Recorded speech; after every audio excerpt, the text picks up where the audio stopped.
other Caucasians to the back. Immediately. Capiche? Tequila lover, astrology nerd. Demon time sipping on some up. Swallowed, beat the ground up, was in the bag, and don't forget the. Please capiche? Cult leader, rain boots and a thong. Boosie, boosie, boosie, all day long. Piss break, happy box, shake your fucking ass.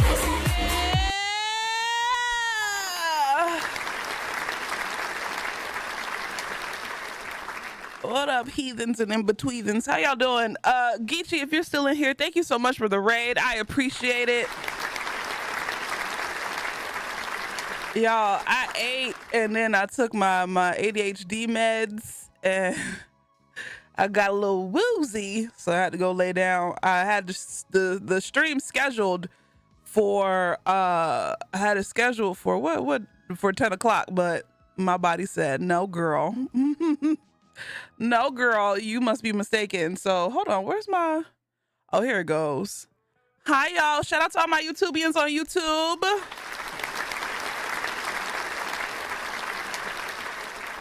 Hope y'all are doing well and all of that good stuff.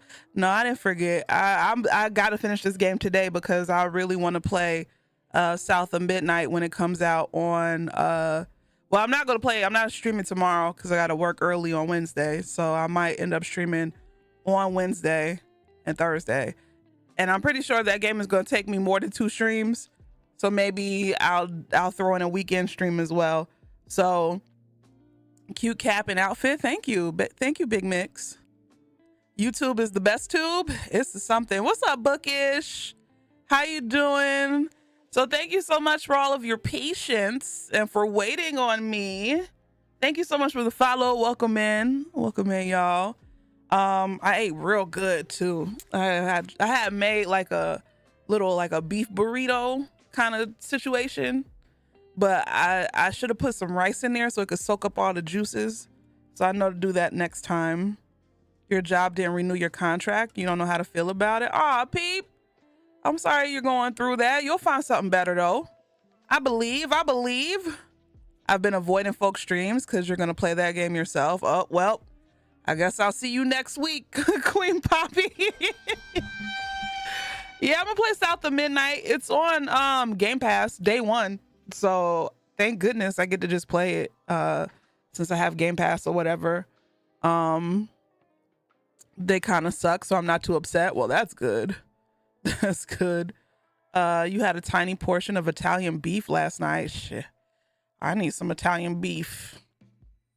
I ain't talking about no food. Oh God. No. I don't need that. I need Jesus. That's what I need. Here we go. The Punisher's beef. Wait, hold on. Is John Bernthal Italian? He kind of gives Italian. I don't know. I know he fine. That's all that matters. Listen, John Bernthal in one hole and Trevante Rhodes in the other. Yeah, can we get a show that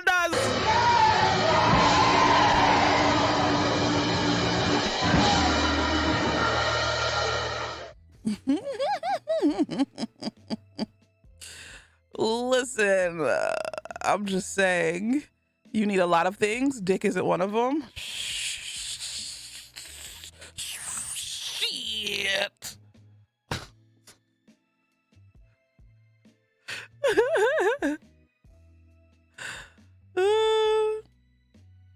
John Bernthal is Jewish. Oh, well, hey, even better. I need chorizo, both the meat and the man. Oh my God. Mr. Paz, are you here? Where the hell did you go? You talk about you made it to your destination safely. Where your ass at? How about 100% all natural BBC? I've had that many times over. I want some new meat. I want to try something different. You're going to build your first PC this weekend. Hey, congrats. And I hope it goes well. I hope it goes well. You didn't get a notification? Don't talk to Mr. Paws like that. I want to know where his ass went. Mr. Paws! Is he even in here? I saw him earlier. The white flesh is beautiful. I don't know about all that, but I just want to try it just to say. Just to say I did it, you know. You made it to your destination, your bed safely. You had a mental breakdown when the fitted sheets came loose. Swalsh, please.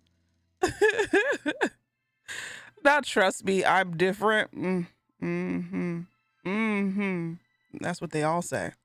And then you get it, and they're not. But honestly, all PP is the same. To be honest and to be fair, they just have little different things about them that might make one better than the other. But at the end of the day, it's always attached to a doofus, unfortunately. So that's just the life that we live, huh?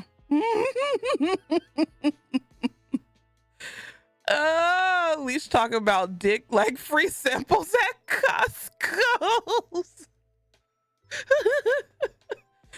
I just need a little taste just to say I did it. Oh God, I just want to say I did it, but no, I kid. What did I do today? I did absolutely nothing. I was so tired. I slept once again. Oh, I listened to my body and I slept, but I did some research on some ways to, make the editing and recording process more faster and efficient. Cause I'm trying to push out videos or whatever for right now. And, cause my computer is a little bit older, you know, Maxine's an older girl, an older lady. She only has a 2080 Super inside of her. I have to find ways to like be able to record content and make sure that I can edit it quickly without Maxine sounding like she's about to take off for a flight. So Maxine's quite seasoned. She is quite seasoned. So yeah, so hopefully I found this one video that, oh God, it helped me out so much, and I'm gonna use the method tomorrow. I didn't know in OBS you can record 2 screens at the same time, and then with different tracks, like each audio track records separately. So that's gonna make shit so much. I was using two things of OBS, and then I would just sync it up manually. Oh, I'm saved. I have like one less thing to worry about.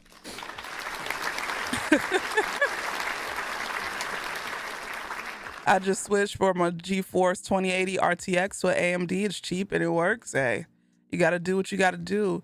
Not put Maxine down. Like a 2080 ain't bad now. It's old, but it's not like the worst. It's not like I'm running on like a 1075 or a 1070, you know. So I'm just saying that's really wild. Happy you found that out. Yeah, I didn't know you could record. I was using 2 things of OBS, and I would just have to like do like 1, 2, 3 play. And so that way I could sync it up. But now I don't have to do that if I use this new method. So thank the Lord. What's up, Moon Lady? And then I could have it in there. Well, I probably won't do it like that because I want to manually. I don't know. I have ideas. So, and Moon Lady, congrats on your computer getting shipped to you. Everybody's getting a PC now. Good shit. Y'all better get y'all PC now before these tariffs finally hit. Cause shit is not gonna be pretty. Get your PC now. Cause them tariffs is gonna whoop everybody's ass. Are we drinking wine and liquor? No, I don't have any alcohol tonight. I probably won't have any alcohol until next weekend or Sunday. So unfortunately, but it is what it is. I need to take a little break anyway, even though it's a short break, but a break is a break is a break. And that's putting it mildly. Exactly. Exactly. I haven't bought tequila yet. I'm trying not to panic buy tequila because last time I did it, I just had extra tequila for no reason. So I'm having a lot of fun at OBS lately. Smoke with us one day? Hell no. When I smoke, I want to go to bed. At least when I drink, I'm up and I'm excited and I'm happy and I'm having a good time. When I smoke, it's time for bed. Shoot. Mr. Pause, where the hell are you? I know you heard me earlier. Where'd you go? Talk about you made it to your destination. I'm proud to report that my PC was bought with Klarna, a page out of your book. Hey, let's go. Just make sure you make them payments. Oh, Lord. When that orange man took office, I told everyone to go ahead and upgrade their PCs before all the components went up. She's drinking for my birthday. It's okay. Your birthday is this upcoming Sunday? Oh, good stuff. Just got out this shower and relaxing in the Airbnb. You're in Arizona. What the hell are you doing down there? Lil Punny, thank you so much for the 22 months. I appreciate it. Thank you so much for 22 months of love and support. Did anybody else subscribe while I was? No. Okay, cool. So I ain't miss nobody. Thank you, thank you, thank you. Smoking makes you do work. I can't. When I smoke, it's time for when I smoke my little mushroom stick, it's time for me to relax and close my eyes. All right. It was on Mr. Paus's Instagram. Mr. Pause, you got an Instagram? Oh, you do have an Instagram. I just don't get on Instagram. So this is the time to visit Arizona before it gets too hot. Yeah, you're right. When I went to Arizona though, in the summer, the heat wasn't that bad. It wasn't humid like here in Georgia. I don't mind dry heat. I have no problem with dry heat. It's humid heat that pisses me off. So what's up, Mo? You're helping your dad with electrical work for a church? Ah, okay. Depends on the strain. It's either I get paranoid or I get sleepy. There's no in between. I wish I had the brain or the personality to smoke and be able to get shit done. That is not me at all. I wish. Leash would like to smoke another type of mushroom. Uncircumcised, please. What up, Shoto? How you doing? You accidentally bought a mattress. Oh my God. C_. Jesus Christ, my bank would have laughed. Oh God, you get horny like a dog and then hungry. Oh dear heavens. Lord have mercy. Oh God. But no, I wish I had the capacity to smoke and be active, but it's just not in my heart. I didn't realize I'm still a little sleepy today or whatever after I woke up from my little nap that I took. But I gotta finish this game. It's kind of like the game tonight is kind of like a little slow burn. It's taking long to get to the points, and it was kind of pissing me off yesterday. I want to see some action. I want to see some drama. There's not enough drama going on, but I get it though. You know. What's up, Kevin? Dr. BT must have took his white ass to bed. That's why he's not in here. I don't give out my Insta. I don't use it. You did before. If I didn't say so, Tim. Thank you for the 21 months. And once again, Mr. Lopunny, thank you for the 22 months. Thank y'all for the love. I appreciate. Leisha preach. I'm drinking wine. I'm gonna fall asleep with a slow burn. But I mean, we're in the middle. We're in the middle of the game. So I'm guessing like this is when things are gonna start to get like interesting. But yeah, it took a while to get to the point. So we'll see. We'll see. When you was in high school, that's 5 years ago. Swall, shut the fuck up. You don't have to remind me that time is moving and we're getting older. Please just be quiet.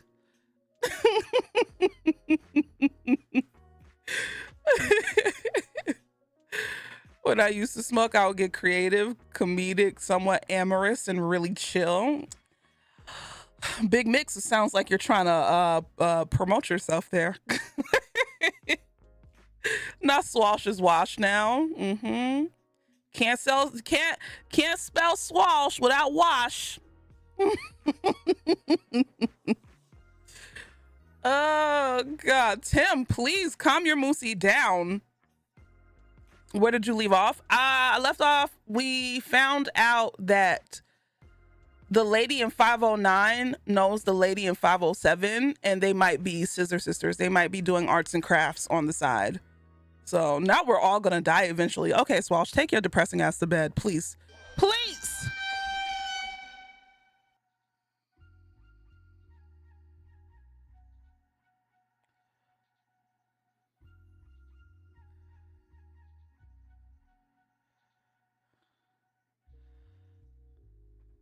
Swalsh, what the fuck did you do? Swalsh, did you just do witchcraft? Did you break my bot? Oh, I see. Never mind. It wasn't Swalsh's fault, y'all. It was my fault. It was my fault. It was my fault.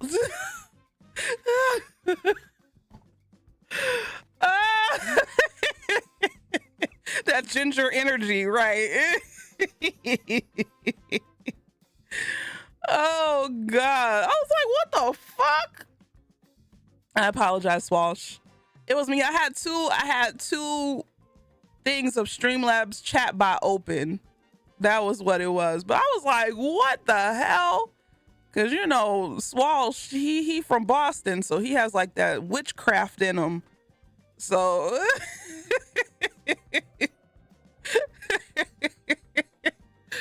oh Lord, who is this 2 streams in a row? Oh, hush, Trin. What's up, Poog? How y'all doing? Who is this 2 streams in a row? I've been on a roll, goddammit. Listen, I'm trying to get out the hood. I'm tired, okay? I don't want to work in retail for long. And I know once I get tired of retail, I'm just gonna go back to the restaurant industry. And once I get into the restaurant industry, it's a wrap, bro. It's gonna take up all my time. But I do miss making what I make in a week at this retail job, making that in a day. I didn't know how good I had it. Don't you, all my older people in here, like in your 30s and 40s, don't you hate when you look back on a job that was good and you just didn't realize how good it was monetarily? Like, don't get me wrong, the job was kind of BS and how it ran, but like, I had a good job young, okay? Working in that damn airport, I freaking, with a union job in the airport, bartending and serving, making tips, 18% automatic gratuity for 8 years of my life. I had a good job.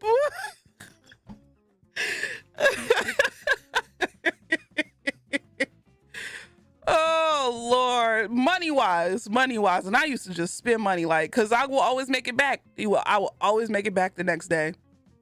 So, not okay, sad energy. I had a good job until January 20th. Oh, Trin. We yearned for the job that didn't pay as much because the vibes were good. Listen, the vibes were good. The only thing I liked my coworkers. The only thing I didn't like was management. Management was, oh God, awful. And then when we would get a good manager, they wouldn't stay long because the corporate was terrible. So, and then we would end up stuck with terrible managers who just was happy to get anything. And then a lot of the times the servers and the bartenders used to make more than the managers. So the managers used to be haters. So it was like, it's not my fault you on the wrong side of history, bootlicker. Oh shit. So I feel like my job is good. I got benefits. I have benefits, everything. Oh well. Your job pays well now, but it's toxic as hell. You had a good job until two of your siblings passed. Oh, luminous. Someone help me hold leash so she doesn't leave Twitch. Oh Lord, I'm in the middle of learning a life lesson. Pain. Well, I'm pretty sure if I was to go back to that job, it wouldn't be the same. Like I could potentially get that job back, but no, I don't know. Never say never, cause shit, if push comes to shove. But I mean, it's in the airport. Who the fuck is gonna be traveling for real these next? Well, the rich keep getting richer. Rich people, just because time stops and shit happens to us regular folks, the rich people, they ain't really, these next 4 years ain't really gonna affect. Well, I can't say that either, because there's some people getting hit and hurt right now. I don't know. It's gonna be wild. I don't know. Honestly, these next 4 years are just, they're like,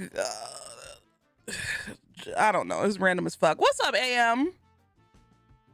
How you doing? What's up, Crobatson? Leash won't leave Twitch. Y'all will just have to live with a little less streams per week, pretty much. Swash knew the dark ages.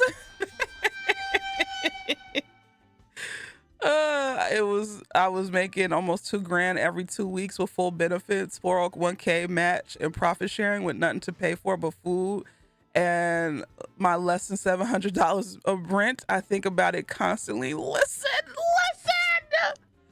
There was 1 year, there was 1 year I made like 60K that year. And that was the year that my ex-husband, he wrecked my car. So I went to go get another car or whatever. And the dude asked me, he was like, "What do you do?" And I was like, "I'm just a server bartender in the airport." And he was like, "Oh, damn." He was like, "They paying that out there?" I was like, "Yeah." I made like a good 60K, like a little over 60K too. It was a good year that year too, because the Masters, because you know the Masters is held in Georgia, the big golf tournament.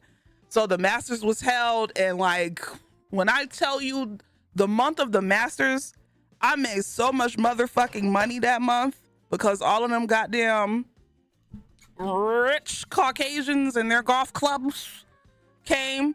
And don't even get me started when the freaking World Cup for soccer. Oh, we used to be packed from the time we opened to the time I got off of work. We used to be packed. But man, when I tell you, that was some good motherfucking money. Okay. So yeah, I remember those days. God damn it. I would get off work being like, "Oh my fucking God." But that check was good. So rich Caucasian Masters. That's weird. Shut up, Swash. Oh God. The next World Cup is in the US, Canada, and Mexico. So that money's probably gonna be outrageous. Well, true. The only ones who are happy that everything is more expensive and that the economy is down are the rich. The rich are ready to buy everything when everything goes bankrupt. Yeah, that's true. That is true. The bills equal the paid the what? Jojo, I don't speak Generation Z.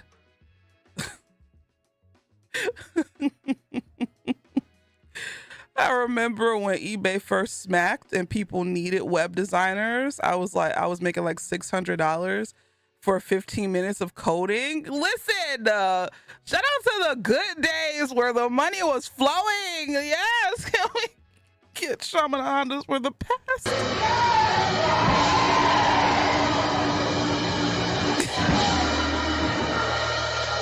What, you don't glaze, you don't skid a bitty. I don't even know what, Ralph, please. That's not Gen Z. That's just incoherent. Remember when rent was 600? When I first moved into these apartments, because I've lived here for a long time. When I first moved into these apartments, I used to only pay $800, around like 800. Yeah. And my rent is relatively low because I've lived here for so long, but there's people in that live in the same style apartment as me that pay way more than I do. So, but yeah, I used to pay like 800 maybe to stay here. It ain't that no more, I can tell you that much. So, sticking out your gat for the Rizzler? Oh God, please. You're a young hot tender, so you might as well. No, I ain't that young. I used to deliver for Uber Eats and got paid $500 per day. I remember when Uber and all of that shit first hit. The Uber drivers, the first wave of Uber drivers used to make so much fucking money. I should have got on it when it was popping. The Uber drivers my homegirl did Uber and she would make bank, bro. Oh my God. But now, GG's, good luck. Good luck. Uber Eats wasn't a bad paycheck. It was so crazy. Uber did the bait and switch. They damn sure did. I'm just gonna go find an empty apartment and claim squatters' rights. I remember during college, I had a roommate. The total rent was $760 for a 2-bed, 2-bath. And you was just paying half of that. Man, we didn't have it that bad. Looking back on it, like, we didn't have it that bad. Like, was times perfect? No, absolutely not. But in comparison to now, oh well. Remember when Ninja got a low taper fade? Please, Swash, please. Uber workers' rights are trash now. Remember when Ninja had blue hair? Instacart used to be popping too. Now they're not even letting people sign up as shoppers in your area. That's crazy. I was trying to get less depressed. I'm sorry, Crobatty Crobatson. I'm sorry. Only second money wise to the first 6 months of the pandemic. You made almost 30K that year. Yeah, the pandemic, during the first couple of years of the pandemic, I made good money because I did this full time and everybody was in the house. So content creators, we ate during the pandemic or whatever, but not no more. Not too bad I was busy being 8 years old. Shut up, Madhouse. Oh God, if you aren't chronically ill, health studies at universities make some money. Not a lot, but it's something. Who did it? 7. Thank you so much for gifting out 5 memberships to the YouTubians. Thank you. Good. I have to remember to change the alerts for memberships. I keep forgetting. I never said that, Allie. That's crazy. I just remember when Ninja did the floss in Times Square and nobody did it with him on live TV. Oh God.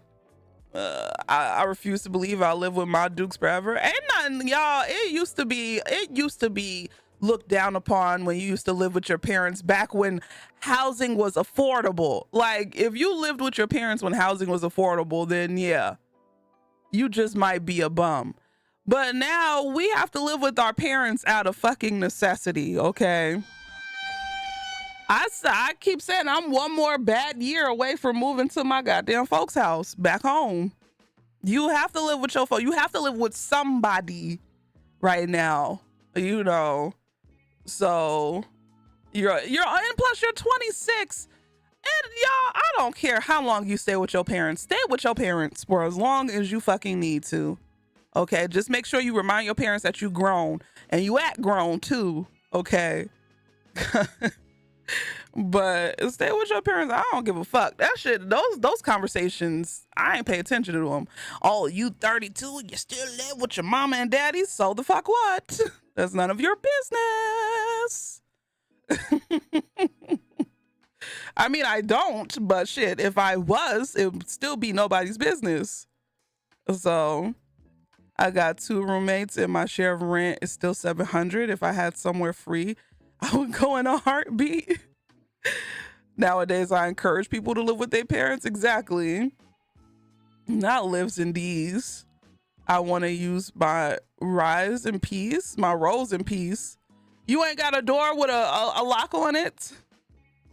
Out of most of my friends, all of them live with someone else.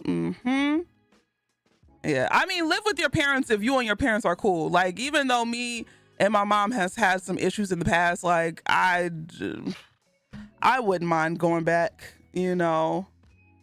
We ain't that bad. So yeah, if you know, if you move back in with your parents that you or them, y'all would just couldn't live with each other and it would just be terrible, then sure, you know. But if you can't go back home and you out here struggling, what's that for? What if Fergie said?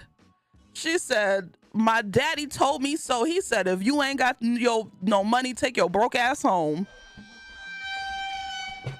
And that's the same thing my dad tells me. That's the same thing my dad tells me. Come, you know you could come home, right? Get out of here, old man. You know you could come home. We know you're struggling. You know you could come home. Fix the damn basement. I keep telling them, fix the basement and I'll come home. Edward, thank you so much for the 31 months. I appreciate it. Thank you so much for 31 months of love and support. Thank y'all for the love.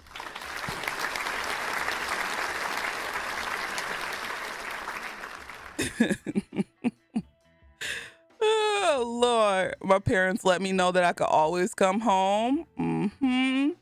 He just wants his baby home. Yeah, he's always been like that, though. I'm just like, whatever. I don't want to come home.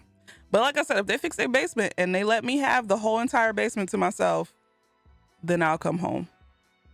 But until then, I'd just rather not. So fix the closet and I'll move back in. I spoke with a lady from the Philippines and she said that their families are very tight knit, that the kids don't leave when they turn 18. And yeah, I feel like the concept of like people leaving the home very young is very much like an American kind of thing. You know, I don't understand why that's the case, but you know, individualism. Edward! Thank you so much for the 5 gifted. If you received a gifted sub, please make sure you say thank you if you can. The same goes for the people on YouTube. If you received a membership, say thank you if you can. A little TY in the chat ain't never hurt nobody. Excuse me. Give me 1 second. Hold on. Anyway, like I was saying, Swalsh, I swear to God. I blame capitalism. They just want more people to rush into working full time. That's pretty much what it is. Finnish people tend to move out by the time they're 20, but don't Finnish people have like a good economy and their jobs pay a livable wage and they have affordable housing and they have health care and yeah. So if I had all that, hell yeah, I would move out when I'm 20. Not show the people. Swalsh, can you please leave me alone? Can you stop harassing me? That was a time, okay? Stop harassing me.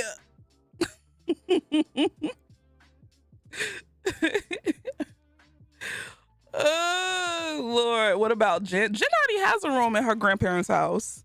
Why do you think she goes over there all the time? She already got a room there. My parents live in, it's only two of them, and they live in a pretty sizable house. It's not a big house, y'all. Okay, it's just big for two people. So that's probably why they want me home. What's up, Mio?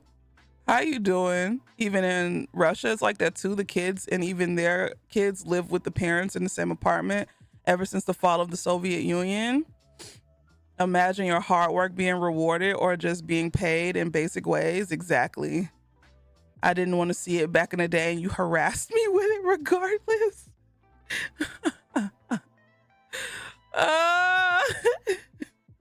You finished watching me run from the police? What, in schedule 1? Police just needs a bigger space. I really do. Like, I'm tired of my creative area being in this little corner of my apartment. I want to be able to be free, you know, and to create more like cool ass content and shit. So one day, y'all, soon come. Everything happens for a reason. That's my main thing. Like, even when it seems like, God damn, this might be the end, I might just have to give up. But everything works out in the end all the time, you know? So that's what one day I'll have my space, even if it's like not with my parents. One day I'll have my space. So I've gone from dreaming of owning a house to just dreaming of a craft closet. When it's never, trust me, Crowbatty, I get what you're saying, but you just have to, I don't know, you just have to blindly believe it, and then it happens. Every time I be like, damn, this just might be the end. This just might be, and I'm not talking about like, you know, me jumping off a bridge or anything. No, I'm like in terms of like, damn. Because, like, first of all, there is no such thing as job security in America. At least not right, especially not right now. Especially if you're not in probably the medical field or like a plumber or something or electrician, and even then, I feel like that's kind of skeptical. You know, it's rare that you have job security in America, but it's even it's even more apparent when you are a creative and you work for yourself. And so there's always times where swash, just work with dead people. Well, yeah, if I wasn't so scared to, I would. Or tech. I wouldn't even say tech right now. Look at all of the layoffs that have happened in tech in the last couple of years, and especially in the gaming industry alone. Freaking Marvel Rivals just had to lay off a whole division of their devs or whatever, even though they had like record fucking sales and shit. So tech is definitely not safe. It's probably one of the least safe job industries right now. So it is not good. Tech is it's very fickle. I regret opening the existential dread box tonight. Oh. I was in tech and got laid off. Yeah, tech is kind of it's kind of iffy right now. There are also so many fake job postings to make the company look good. Like, look at all the jobs we have. We're doing so well. Right. It used to be well work in retail, and now retail is dying even more. What is left?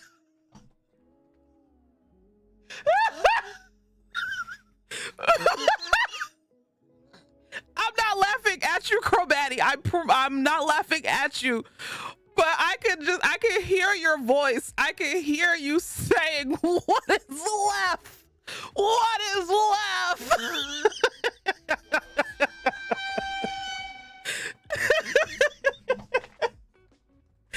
Oh, God. Oh, dear. But I mean, Crowbatty, they're not wrong. You're not wrong. Retail sucks, too.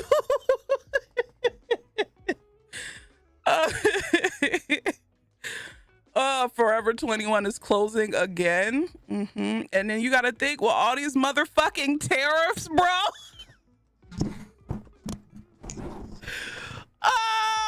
Well, what's the next company that's about to get shut down? Yo, I can't. What's up, Dimitri? How you doing? You laughing through the pain? No, Trump is gonna keep pushing back TikTok. TikTok ain't going nowhere. And if I'm wrong, then oh well. But I thought about giving TikTok another chance, but I'm still salty about them banning me from live for a week because I said nerds belong in lockers. And it's not even like, if it was for, like I keep saying, if it was for bullying, sure, all right. But the fact that it was for hate speech during Black History Month, that kind of sealed the deal for me. I have outgrown that platform. And it's not even like with my over 200,000 followers on there, it's not even like they see my content on there anyway. So fuck that platform.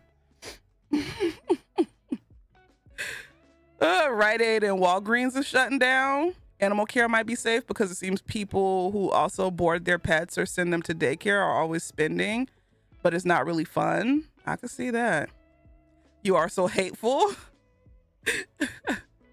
I'm gonna be real. I think you said something else before that, which got you banned. What did I say? All I said was nerds belong in lockers. I didn't say anything crazy. I was actually watching my mouth because I knew I was on TikTok. I mean, we know TikTok is even messier than it used to be. That's true.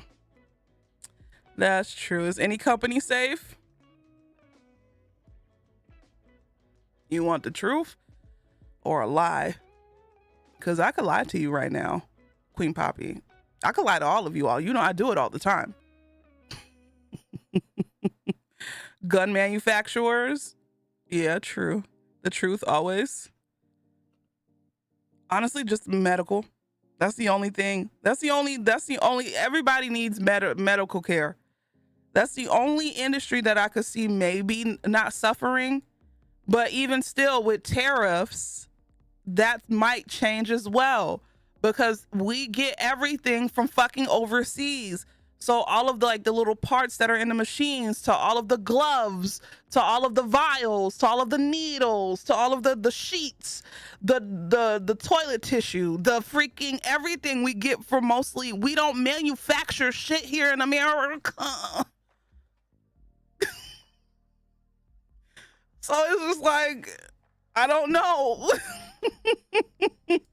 I don't know. I honestly don't know. So medical care is suffering because people are trusting in medicine and science less than before. And then there's that. Not avocados. Robotics are about to take over medical jobs too. Well, tariffs have already ate your job up. You stress. Oh my God. Hooking is always safe. Well, not even then either. Unless you don't mind giving out discount coochie or discount booty or peen. Because who got money to pay? Who got money to pay? So globalization beating America's ass right now. And medicine is expensive. Staring into the sun. Childcare is safe, but they don't play. Well, yeah, that's true. You have to have a very clean record to go on childcare, rightfully so, because you're around kids. Y'all, all I'm gonna say is when it happens, I'm shaking ass all day. I think we get a lot of auto parts from Mexico and Canada, so it's not gonna end well for the auto industry either. Even in like construction with the housing industry and shit like that, we get a lot of lumber. We get a lot of lumber from Canada. So we're probably going to see a decline in houses being built, which is not bad actually, because I feel like we don't need all these houses. We don't have this many people in America for all these housing little developments to keep popping up out of nowhere. I'm starting to think that there's a lot of empty ass apartment complexes and subdivisions, and they're all just a front, like it's like a money laundering scheme or some shit. So yeah, I don't know where we gonna work. We're gonna work in the fields. I mean, Trump did say that Mexicans were taking black jobs, so I guess that's where he wants us all, huh?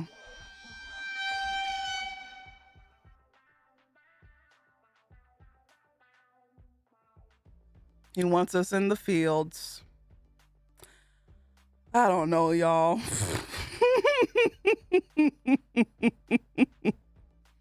I don't even know.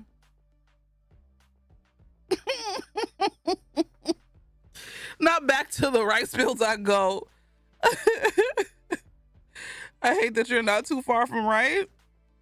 You said, I was like, what the fuck you mean Mexicans are taking black jobs? What does that mean, sir?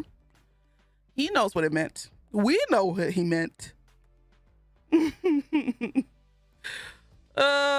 Me being a Mexican, eating an omelet with avocado with our free medical care. Get the fuck out.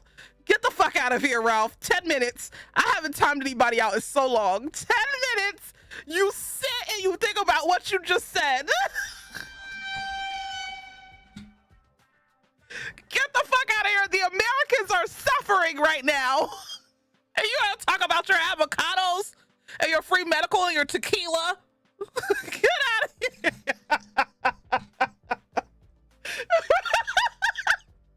Ralph, get the fuck out of here.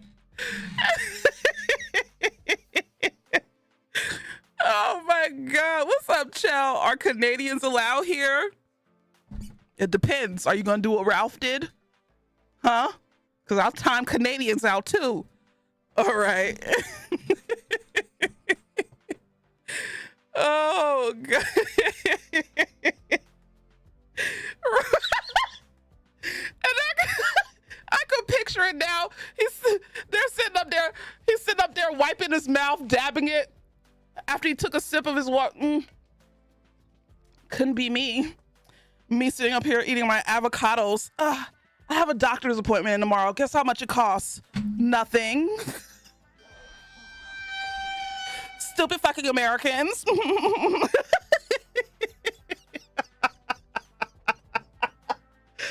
BT. Not I made you laugh though. Get out, Ralph.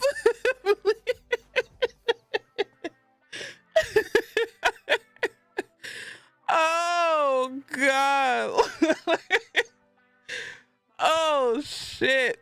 That was a good one. You got us. But hey, you know, I won't say we as a whole deserve it because we don't. You know, I don't think black people deserve this shit, especially not black women. I don't think indigenous folks deserve this. I don't think Mexicans deserve this because our Mexican brothers and sisters showed up and showed out and voted for Kamala.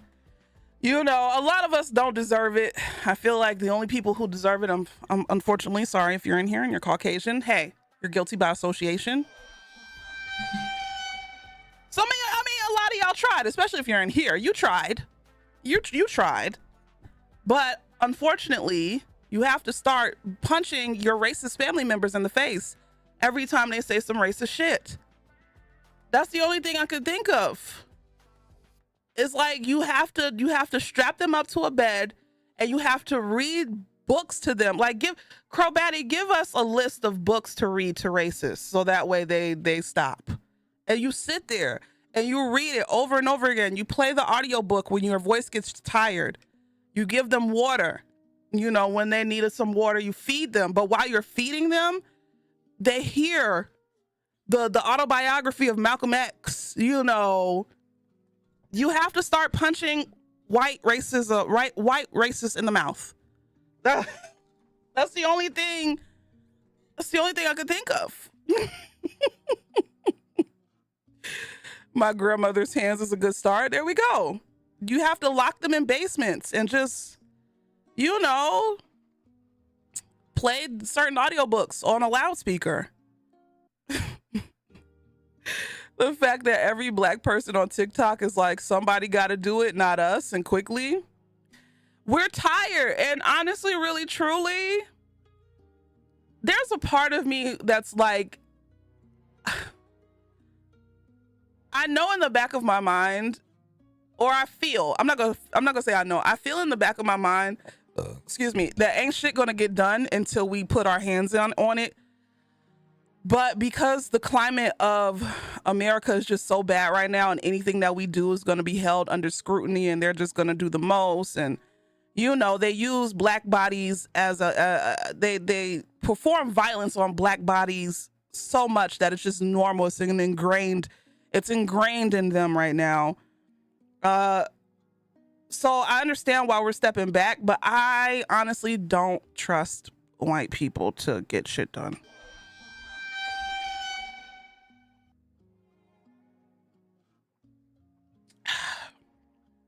And that's just me. Because why didn't y'all do this shit before? That's what I'm thinking. Like, why couldn't y'all do this shit before? It's like it took all of this shit for y'all to go and start marching and protesting. That's why I'm just like, I can't. I can't. Nothing's gonna get done because they don't know how. That's what a culture of mediocrity gets us. Homegirl wanted a bounce house. Oh God, I heard that stupid shit because it's finally affecting them. But why did it take? That's my thing. The lack of empathy that certain people have. And honestly, that's not even a white person thing. That is kind of like an American thing as well.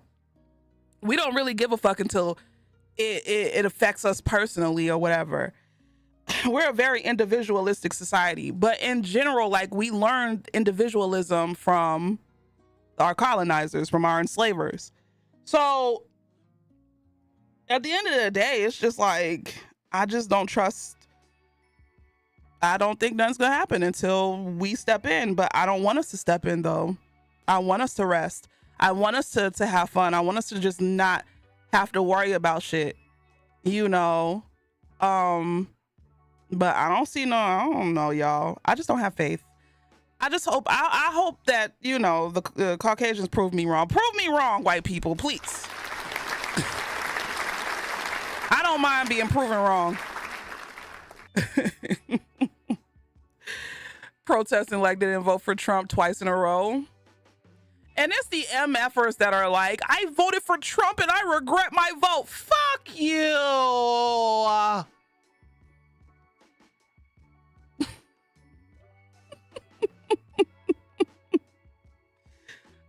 I can't. It's like, you get no sympathy from me. I don't give a fuck that you regret your vote. I regret that you woke up breathing this morning. I voted for Trump and I regret it. Oh, fuck you. Go to hell. Go jump off a bridge. Because that's the only thing that you could contribute to society right now in the game.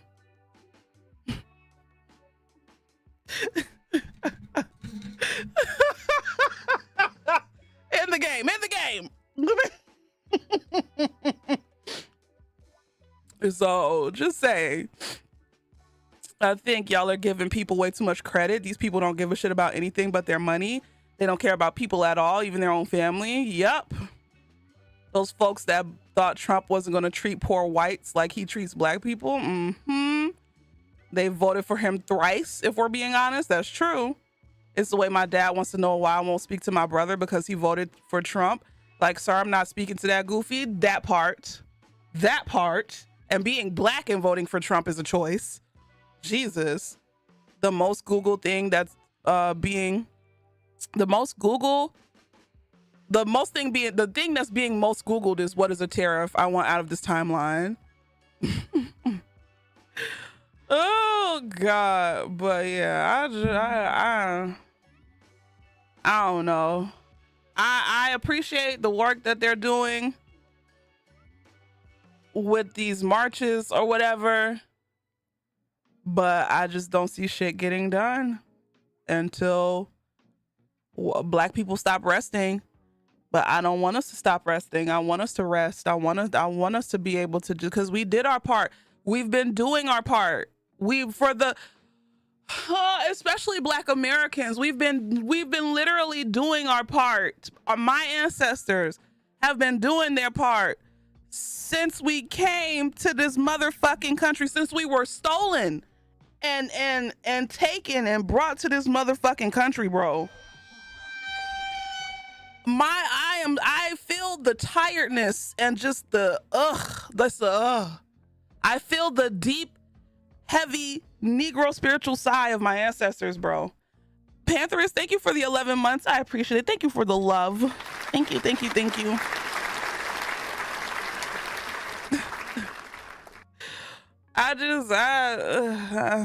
I'm tired, but it is what it is. I checked out so hard, I didn't even realize people were protesting. Yeah, they did it on what, the 5th? They protest on the 5th.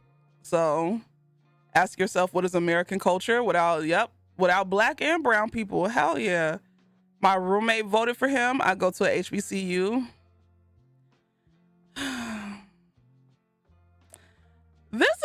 I will say, this is the most that I've thought about violence in my... I'm not even gonna lie.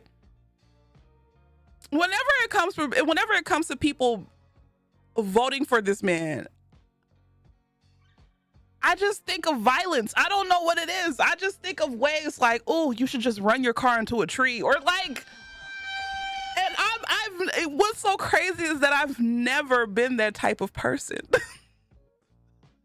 But I just get so angry.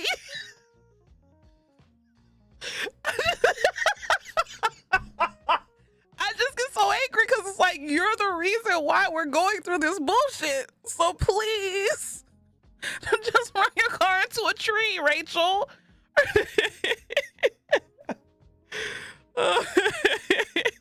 Shut up, Meryl Oaks. You gonna get me in trouble. Matt tried to get me in trouble yesterday. You gonna get me in trouble today. Wolf, thank you so much for the raid. I appreciate it. Welcome in. You're getting your gun license for your own protection because you live in NY and MAGA folks are no longer afraid to show themselves. That part. If you're new coming in with Wolf, my name is Leash. I have a variety stream here on Twitch. A lot of people know me for drinking tequila and acting crazy on the internet, which is true most of the time. But I don't have no tequila tonight. But I'll still act crazy. Hi, Wolf. How you doing? You've cut your family off completely. My last living grandparents. I also had a step family I have no contact with now. My parents I'm low contact with. I just can't keep trying anymore.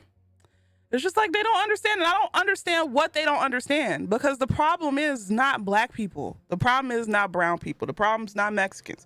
The problem's not Asian people. The problem is always up versus down. It's never left versus right. It's these motherfucking corporations that are screwing everybody over.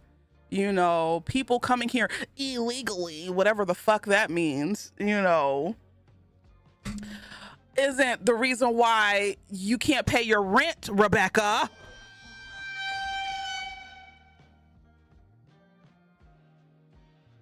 Like, god damn. We need to stop believing in a two-party system. The cycle is repeating itself. We really need to kill capitalism because another orange man will repeat in the future and undo progress. That is true. And the worst part is that white people on the left are going to say violence is not a way to protest. You want to know what? We all know that this country is built on, what's the word for being a traitor? What's the word for being a traitor? What's the it's I don't know why it won't pop into my treason. Thank you. Treason. Thank you. The political word for being a traitor. This country is built off of treason because, first of all, once they beat the Confederacy, that should have been it. They beat the Confederacy. You either get with the program or you guillotine, okay? No. You want to know what they did? They gave them MFers reparations. They gave them money. So that way they could switch to being sharecroppers. And the fact that they didn't make it to where flying the Confederate flag was not a treasonous act in itself. Then you have it again with Donald Trump, okay? Literally leaking our secrets to who knows what, allegedly. And him with the whole January 6th thing and being found guilty of that. And yet he's able to run for president again and win. Treasonous. This man committed treasonous acts. This country don't give a fuck about treason.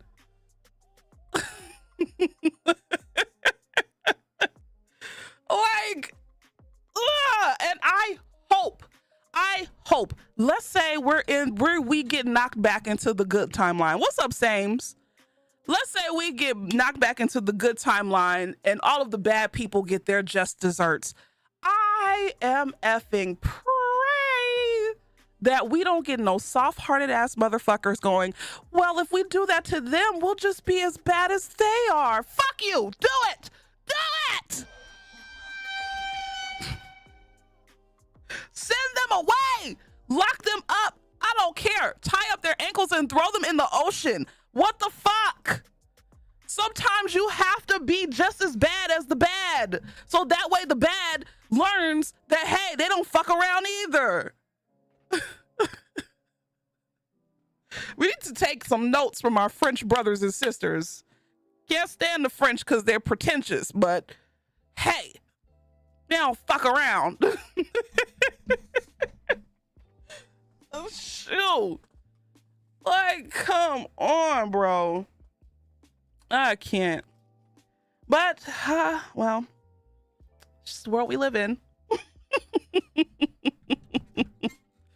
It's just the world we live in. I mean, I don't think we can be as bad, to be honest, because none of us are committing literal crimes against humanity, right? Right. The French don't joke about their rights. Sometimes you just need to, wow. Okay, Moon Lady. I do need some alcohol, but I'm dry county right now. If they go low, we go straight to hell. There's no such thing. If somebody goes low and you go high, that's not a punishment to the person. If anything, you're just giving them grace to go low with somebody else or to go even lower with you. If somebody goes low, you need to tell them not to fuck with you. I don't understand. Listen, Michelle Obama, that's probably one of the few things outside of her changing. Well, I wasn't in school when she changed y'all food. I got the good food when I went to school. Sorry to all of the Gen Zers out there.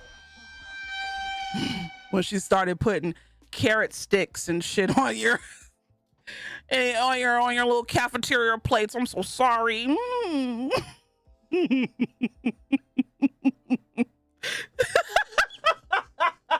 But I mean, I was a child left behind. So I mean, hey, y'all got Michelle Obama lunches, but I had to go through the curriculum of fucking George Bush. So I guess it's a give and take. So, but yeah, man, like when somebody goes low, meet them where they at, so that way they don't fuck with you again. Hell no, don't go high. Then they never learn their lesson when you go high.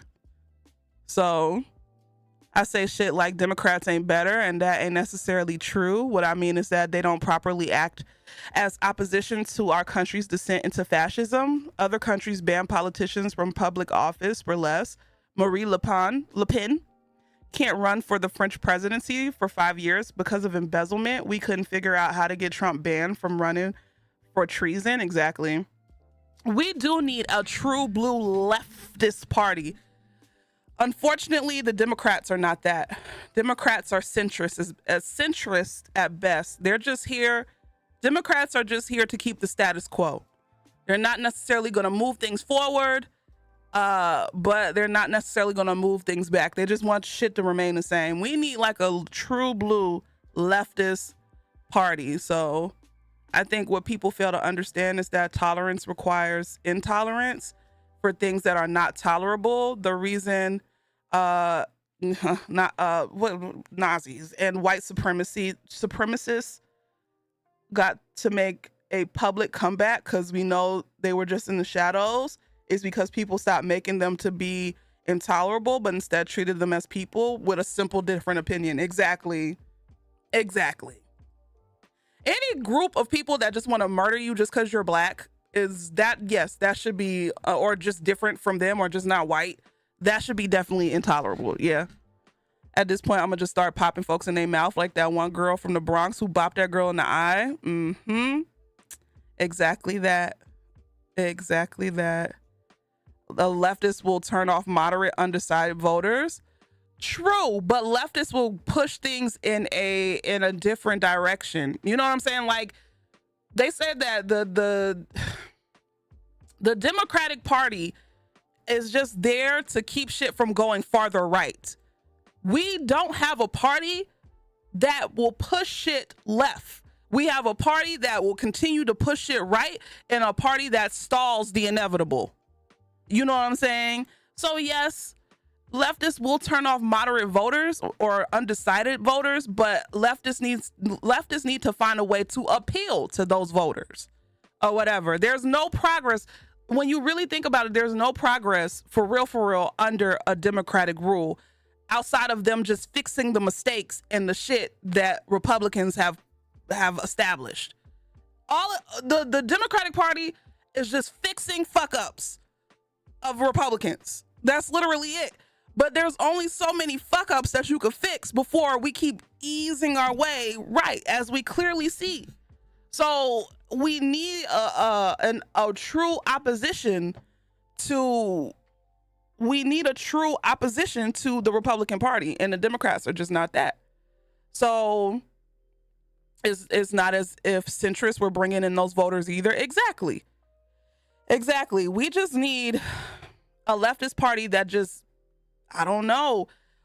I already talked about my problems with leftists anyway. Like, leftists just need to find out a way how to make themselves likable. That's it. That's it. A lot of leftists are insufferable. True. They just need to find out. They just need to find a way to make themselves likable. And they need to find a way. They need to find out ways how to communicate to people who aren't scholars or who aren't on their educational level. They have to learn how to speak in layman's terms and not overcomplicate things, and to appeal to people and to build community. Not saying that all leftists don't do this. There are some leftists who are really good at building community. It's just we need more leftists who are like that. So yeah, they need to become sociopaths. Who would technically, like, what villain would technically be a leftist, but they're just like a villain in media? I can't think of. I would say the Joker, but I feel like the Joker is too chaotic neutral. But it just depends on the version of the Joker. Magneto. Okay, that's a good one. That's a good one. That is a good one. Republicans are white males, and those that uphold white males. Democrats are everybody else. It's no wonder Republicans can close ranks and why Dems can't agree on shit. That is true. Not Kendrick Lamar. Killmonger, no, absolutely not. Killmonger was doing shit for himself. He was not trying to do shit for the betterment of all. He had too much of a chip on his shoulder. The Punisher, that's a good one. Harley Quinn after she broke up with the Joker. Thanos. Thanos is on kind of borderline eugenicsy.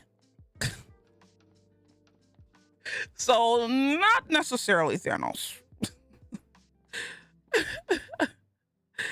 Poison Ivy, yeah, that's a good one. Thanos was giving white moderate.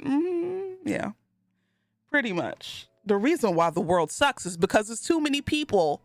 No, that's not the reason why the universe sucks.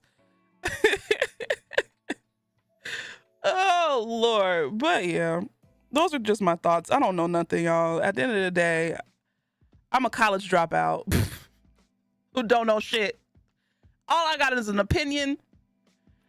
Ooh, I was about to say something very nasty.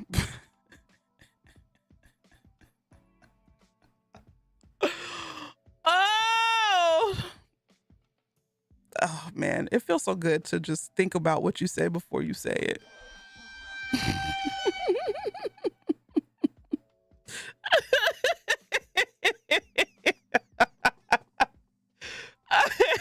What's up, Riri? Nope, I'm not gonna say it.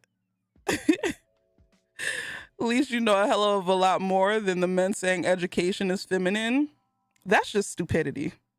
Okay, I might be a child left behind, but I ain't dumb. There's levels. There are levels. We've had average presidents. We don't care. That is true. Our job is to educate ourselves about government so we can make better political decisions. Yeah. Cheers for sober leash. Shut up. I'm gonna start acting demonic when I don't drink, so that way y'all wish that I start drinking again. Shoo. Guy said 40 years. Hope we live to see it. It might not take 40 years, but let's hope it doesn't. Let's just say that. I've been talking to y'all for an hour and 30 minutes. Jesus. I love this color combo. You always styling. Thank you, Riri. I'm gonna try my best. I don't go nowhere outside of just work, so I might as well try to look a little cute, a little put together. Sober leash is so wise. Yes, thank you, Baby X, and don't forget to like the stream over on YouTube. Okay, make sure you give it a like, show it some love. 40 years I'll be 70. In 40 years I'll be 76. Yeah, I'll be closing in on that 82. What it do? Let's go. 82, I'm out of here. Bye-bye. This might sound really bad. This might sound really bad. But I feel like after a certain age, you should choose like which day you... Like if I'm 82 and like, I'm like, okay, I'm done. Ain't nothing else for me to do. You know, my kids are good. My child is good. My grandchildren, they're good. All my friends done passed away or about to pass away. Might as well just go lay down and not wake up. I know it's morbid, but I mean...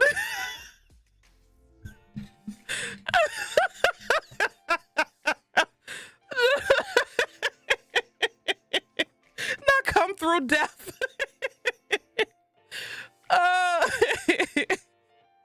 I can see Leash living to 96. Hell no. No, I do not want to live into my... No, hell no. Not damn, she killed the baby angels.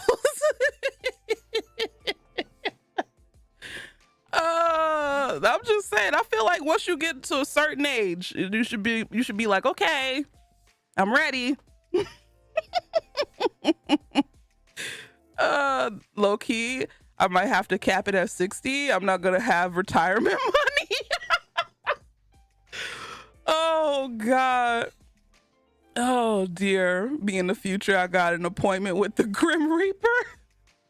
But no, 82, what it do? At 82, I don't want to live longer than 85. 85, please take the wind from my body, Lord, because I'm done. What else I gotta do? Okay, so 60 retirement. By that time, retirement will be 75. Oh hell yeah, we ain't y'all. We ain't retiring at no damn 60. We don't have that luxury. They said, but people are living longer, so we have to make them work longer or else. First of all, what? I'm not gonna be ageist and be like, what can a 60-year-old really give a company? But at the same time, it's like, do we really want 65 and 70-year-olds really sitting up here working their poor little bones off? They don't work all of their fucking life. Give them some time to fucking rest, bro. And then it's like, the more old people you have, the more like you want to keep funneling young people in positions, and you want to cushion your old people to live good lives. They already sacrificed 40 years of their life, 40 to 50 years of their life working. Like, they want to squeeze every last drop of life out of us.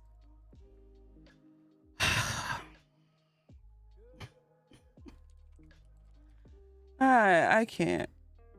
This is just the world. This is just the world we live in. You know. Full retirement is when you get to draw full Social Security. So if Social Security go, there won't be a retirement. That part. And so, gonna turn every workplace into Congress. I just think people who run people who stay in Congress for a long time, they're just miserable ass people. Like, at the end of the day, there's no reason why you're fucking 70 years old, 80 years old. You are literally in school during segregation and throwing rocks at black kids because you didn't want schools integrated. There's no reason why your ass should be sitting on any seat in our fucking government right now. You're just miserable. Go home, rest. I know you hate your husband, you hate your wife, you hate your spouse, you hate your kids, you hate everybody but yourself. You hate yourself, but to hate yourself at home. Retire. Shit.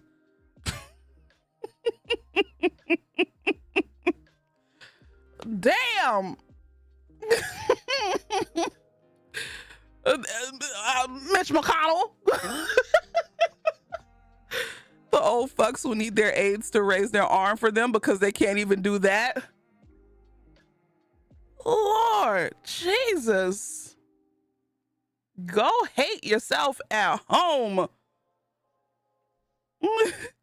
In a decent and principled country, probably, but they're racist. Like, there really does need to be an age cap. I know people are like, but ageism.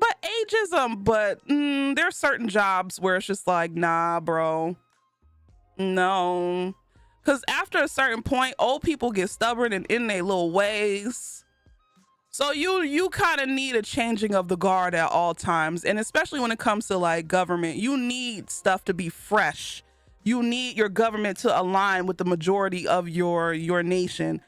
So yeah, there definitely needs. If there's an age, if there's a require, like if there's a if you have to be 35 to run for president, that in part is part of ageism. So if you can have a minimum age, you can have a maximum age. So I just want data privacy laws. I didn't know. And I guess it makes sense now that I think about it, that a lot of the times when you apply for these jobs and they don't hire you or get back to you at all, they're data mining and they're selling your data. So for all my folks out here who are applying for jobs and you don't hear nothing back, these motherfuckers are stealing your data and selling it off. Like, how fucking corrupt is that? That's corrupt as shit. I think our representation should be just that, representative. We should have ages that are representative of the country's age distribution. That part. They can't take much. Well, they take some. And they're doing that with recruiting agency too. I could see that. I could definitely see that. That's some bullshit, bro.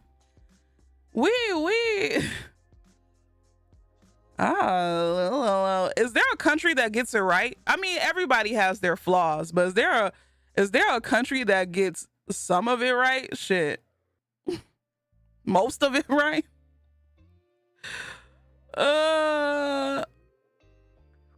Nope. Well, GG's. GMFing G's.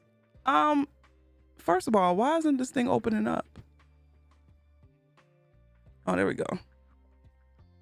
I feel like the ultra wealthy shouldn't be able to run for public office because they don't know shit about having to live like the average American.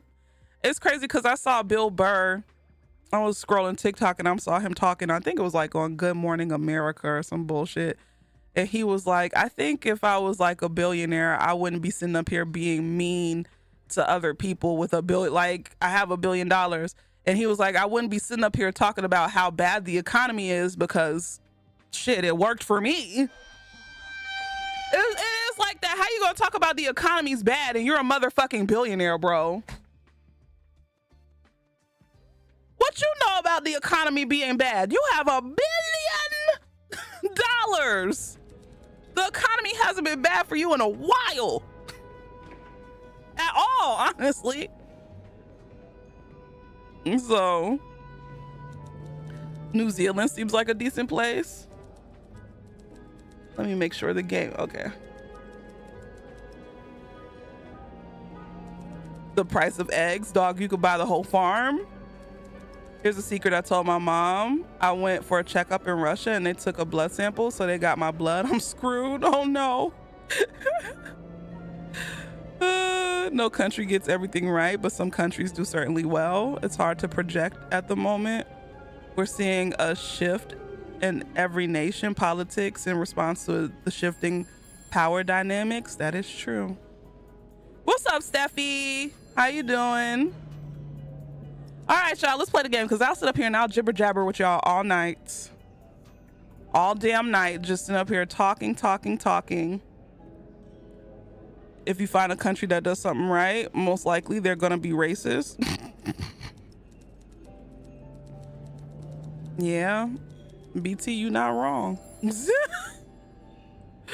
BT isn't wrong. It seems like most of the countries that get it right or somewhat right or righter than America are countries that aren't like a melting pot, or what is the word? Homogenous countries that get it somewhat right, because it's like, oh, we don't have to think about a whole bunch of different people that don't look like us. So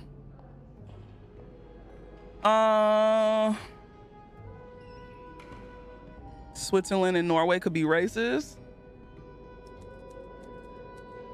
They get it right because they're all the same. All countries don't like black people, unfortunately. And it's like, what the fuck did we do to y'all?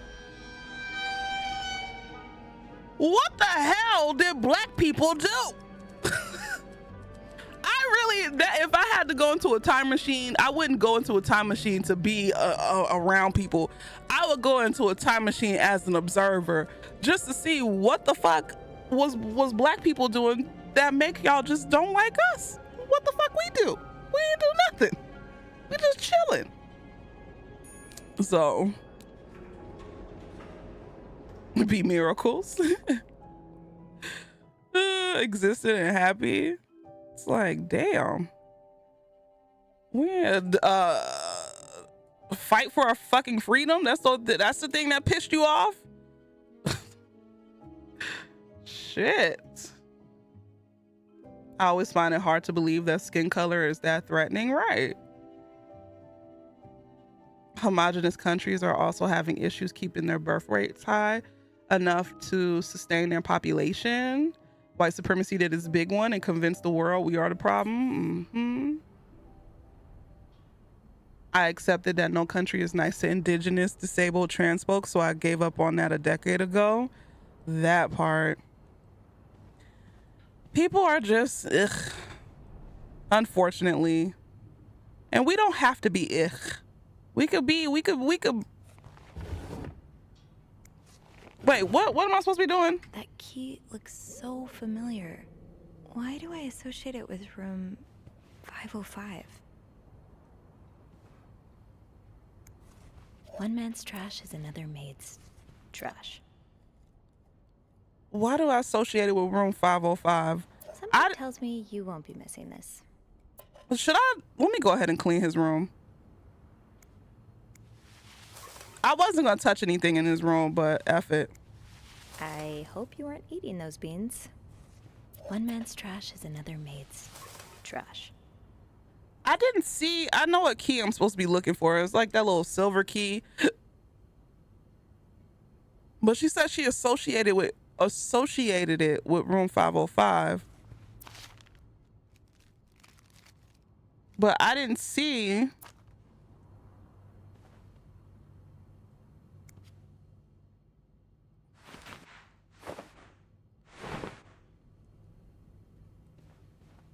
I did not see.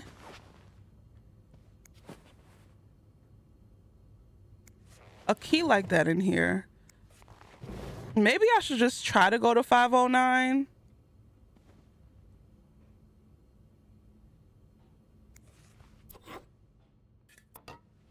Or whatever room. Because I don't remember. Why do I associate it with 505? 505. 505.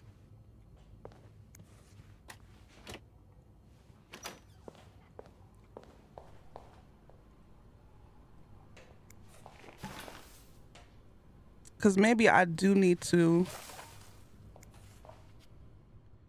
clean the room and then maybe I'll find the key. If not, then I'm gonna have to pull out an arugula and we're gonna have to figure out.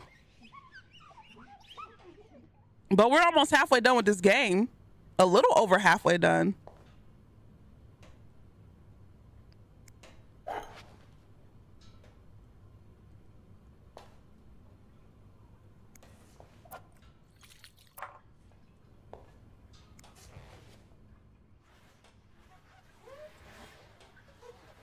The necklace in the picture in the safe is the same as the other in the pillow fort. Wait, what?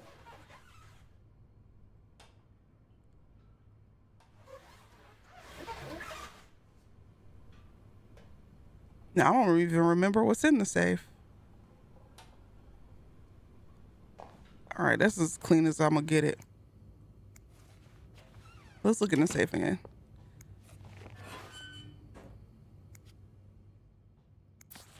Oh, yep. Huh, there you are. Thank you. With Marcella. God knows where she is.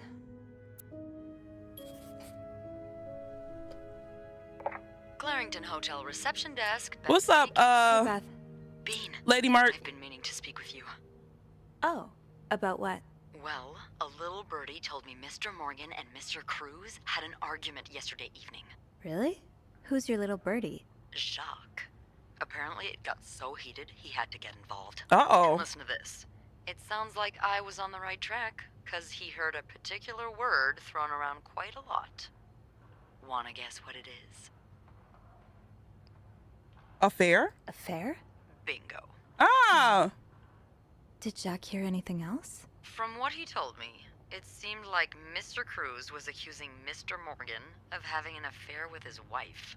What? Wouldn't have expected Mrs. Cruz to fall for a man like Morgan, but I guess the heart wants what the heart wants. No. Maybe, but that doesn't explain Mrs. Beaumont's involvement with Mrs. Cruz. Yeah. What do you mean? I found a chest in room 507. I think it can only be opened by turning 2 keys at once. I found one of them in Mrs. Beaumont's things. Oh, and the other one? Well, I remembered seeing a similar Swalsh, key you in are one of right. Morgan's That is crazy. stalking pictures, so I went back to check. Mrs. Cruz wears it as a pendant. It looks identical to Mrs. Beaumont's key. Wait, so Mrs. Beaumont and Mrs. Cruz own identical keys that are both needed to open a mysterious chest? Yeah, there's definitely something going on here. I think they're having an affair. I think Mrs. Cruz and Mrs. Beaumont might Watch be this. having the affair. That's an interesting theory. Yeah. Find any clues that might support this? Nothing concrete. I mean, I did find a letter that suggests they may have gone to college together, but they could just as well be good friends. It's time right? to scissor. Yeah, that's one way to put it. I guess we'd know for sure if we could have a look at that chest, but I don't think I'll be able to open it. I've looked around room 509. I would have seen the second key if it was there. Mrs. Cruz must have left with it this morning. Yeah. We were so close. I can't believe it all ends here. Wait. Well, hold on. I may have an idea. Get me a candle and some plaster, and maybe I can do something about that pesky chest. Oh, I love How? Beth. I'll tell you later. Just find me those things, and I'll meet you in the basement as soon as I manage to leave my post. All right. Thank you for not giving up. Oh, Come on, Beth. I wouldn't let you down. I love a woman who's crafty. So we need what? Plaster and candles. Well, half the hotel's under renovation. I should be able to find plaster somewhere around here. Let's go ahead and close you.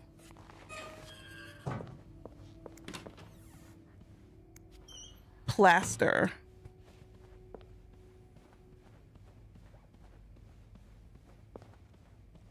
this icon on Beth, the woman that you are.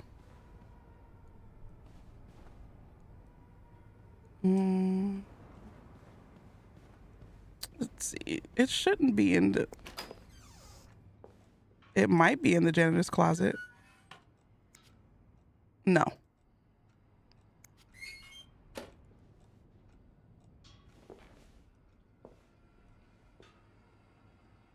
No. Barbara always wears appropriate makeup. Be like Barbara. Mary always makes sure to put her uniform on properly. Be like Mary. Remember, y'all. Be like Barbara and Mary. He's a pro at fixing the fuse box whenever there's a power outage. Don't be a slut. Oh, I found plaster. Great. This takes care of half of this little scavenger hunt. As for the candles, doesn't Rebecca keep some in her locker downstairs? I love that you hate Beth in Schedule 1 and would fold for Beth here. I know. Two different Beths. I hate Beth in Schedule 1. She's a wench. So much. No, whelp, too late for me. Okay, she said Rebecca. Oh my God. Rebecca keeps some in her locker.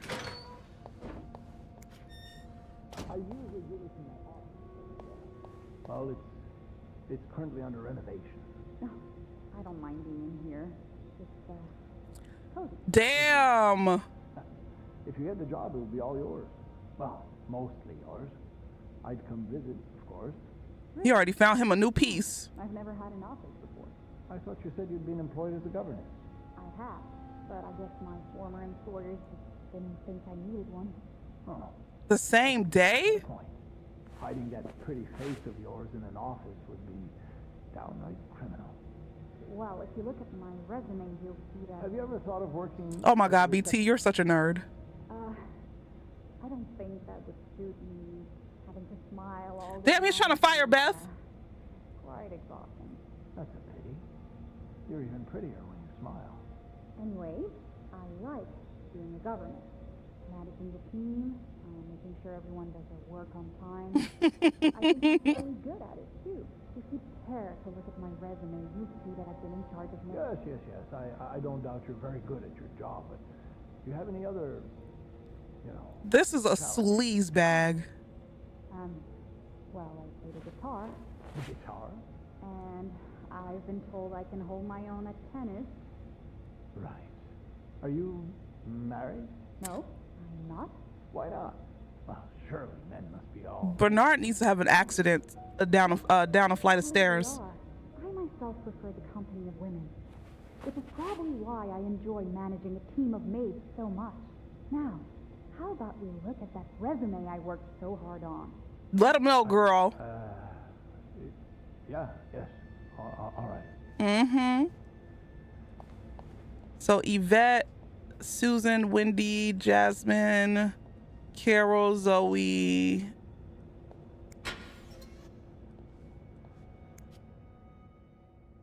What's this? Wait, is this you, Beth? Oh, What on earth led to this picture being taken? y'all, this is a woman. Look at her. I'm in love. Are you looking to buy land? I know you grew up on a farm. Maybe you're looking to get back to nature. Didn't I find one of these in Anne's room too? The White Cat must be a popular spot. Oh, there we go. Rebecca. Rebecca!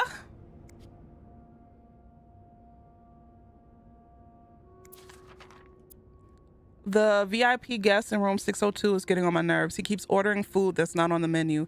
We don't really do special orders, but Bernard was adamant that we make all of his wishes come true. Do I look like a goddamn genie? That's not even the worst of it, though. Every night he barges in the kitchen as if he was at home, asking for meat for his precious little terriers. Who feeds dogs $4 roast beef? Damn, he rich. Shit. So you do have a stash of candles. The kitchen is out of power again. I could barely see a thing. Bernard wants us to continue working, but I'm not risking chopping off my fingers for that blowhard. Didn't you start hoarding candles since the last power outage? I remember you saying you never wanted to be caught in the dark basement again. Where's your stash? So...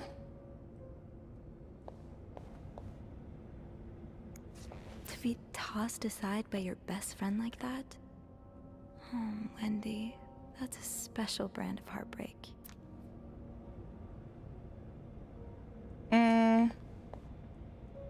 Is this it? No. Remember stocking dispensers? What's up, Win-Win?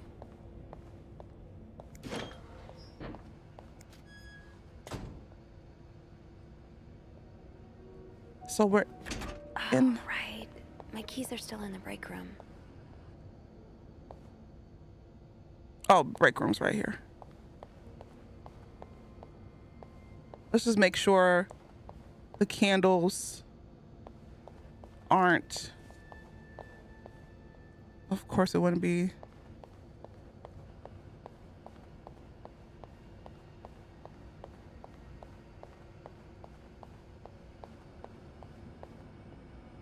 It's locked. Okay, so we gotta go to the break room.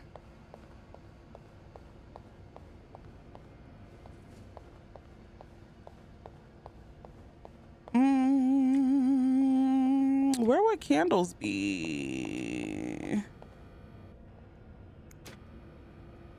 Jesus.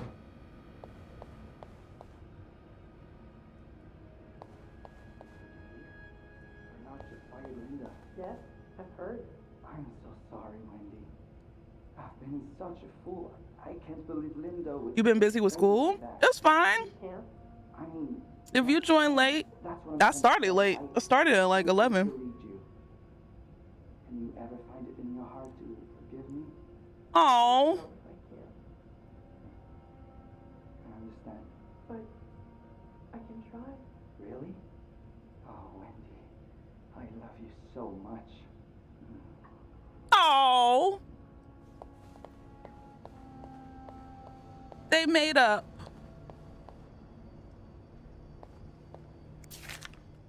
Whoever keeps stealing my lunch, I want my Tupperwares back. Maybe Bobby took some candles from Rebecca already. Okay, so we gotta go up to see Bobby. Swash! Gotta hold on to these tight. Jesus Christ.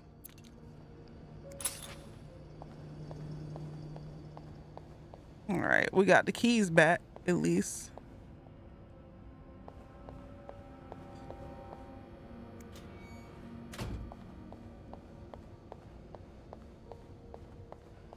Let's see what's in the laundry room.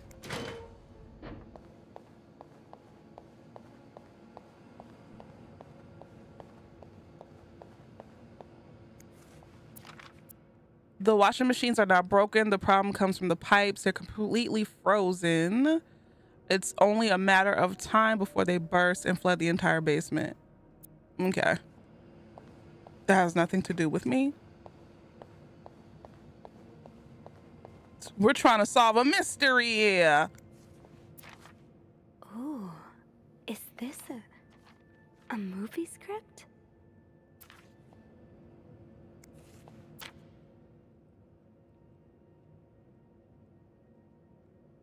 Cigarette pack.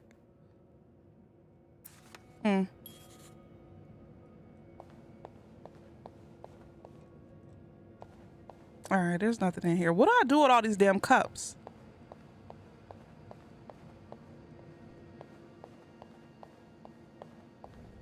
I'm waiting for two people punching each other in one of these rooms. I think everybody's out and about. That's why she's able to clean. You know, this is back in the day when people went outside because there was nothing else to do. You're forgetting what you came here for. The candles. Oh, Better wait. Find them before Beth gets here. There we go. No candles, but This looks like the laundry room. Okay, I think I know where they are.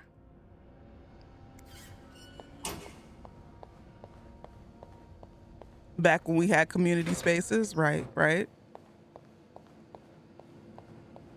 They're over here somewhere.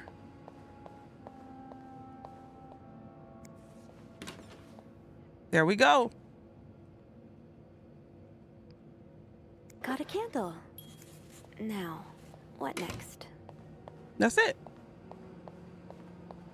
You know, back in the 1900s when Leash was born. Shut up, BT. Weren't you born in the 1900s too? There you are. I'm not sure I understand what the plan is here. Well, when I was little, we had padlocks on many of the farm's sheds. My dad would always lose the keys, so one day he made a mold of them using wax and plaster. I was thinking of doing the same. Are you sure it's gonna work? Absolutely not. But hey, I guess we won't know until we try. What a Yeah, beautiful you're right. woman So let's do this. with long legs and an ample bosom. My type of girl. Okay, to start, we need to pour the wax from the pot. Where? Have you done this before? You're a real pro. And schedule one. Now, time to put the key into the wax. Let's give it a few seconds, so the mold really takes form. Hey, I think you can remove it. Well, we're almost there. Just pour the cup of plaster into the mold. This is literally schedule one. All right. Now we wait for it to dry. How long do you think it's gonna take? I don't know. I guess we'll keep poking it every now and then. I bet you didn't think you'd be making a plaster key today, huh? Indeed. But I like it. It's rare that this job allows me to use my creative side. Your creative side. Well, granted, this key won't end up in any museum, but I enjoy the occasional artistic endeavor.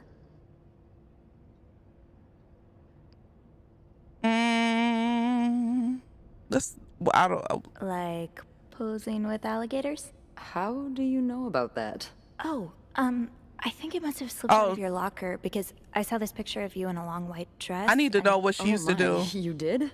What did you think of it? I loved it. I loved it, actually. It was unique, I guess. Artistic? Yeah. Ah, those pictures were taken by a very close friend of mine a few years back. Ziva Rivers was her name. Earth-shattering talent, but a bit too controversial for most people's sensibilities. Oh, If you need a chemist, Are you still you know you can. You know who to call. Oh my goodness, We went our separate ways. It's a shame. She really captured me. My essence. your essence is to tame alligators? My essence is to fear nothing. I like a fearless I can woman. tell. I really admire that about you. I'm sure under that sweet exterior, you're pretty fearless too. Haven't you ever done something? But this is really crazy because scary? she's a brunette. I mean, other than snooping on a potential. and y'all know prey. how I feel about brunettes. Does sailing count? Excuse me, you sail on a boat? I used But I'd to, give my with my give my grandpa. whole heart to this brunette. But when he died, we had to sell the boat to pay off his debts. Oh, that's too bad. I would have. It's not loved just to BT, go it's with you. all brunettes. Maybe it'd be possible to borrow a boat for a day. I think one of Grandpa's friends still has his. Really? That would be great. I just love trying new things. I'll see what I can do. Hey, look. I think it's dry. Yay! can't They were believe roommates. I could not have done this without you. Yeah, probably not. Well, I should get back upstairs before Bernard notices my absence, if he hasn't already. Let me know how it goes with the key. In the words of Leash, and, just be scissor already. Careful while turning it, okay? You wouldn't want it to break inside the lock. Yeah, I'll be careful. Thank you for everything. Watch me not be careful. She was a fairy with a fatty on my daddy.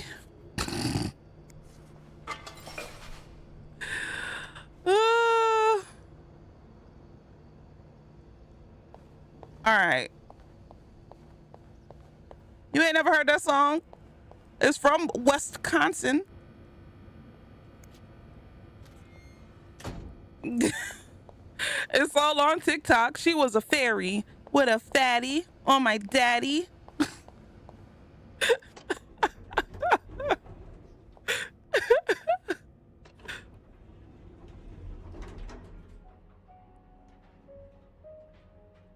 Yeah, I haven't heard it. That shit's all up and down my timeline. All right. Time to go back to 507. I thought I was going to walk into somebody getting Mordored.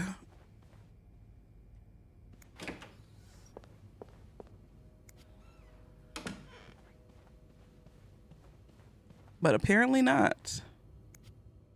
Be careful, Sophie. You don't want this key to break.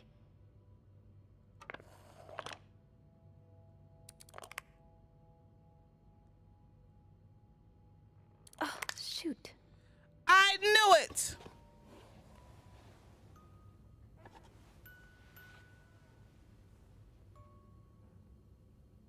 I don't want to ask like this. The key always breaks. My favorite bar. This one was black. Her alliterative name will surely. Good night, take you BT. back. These two sure love their riddles.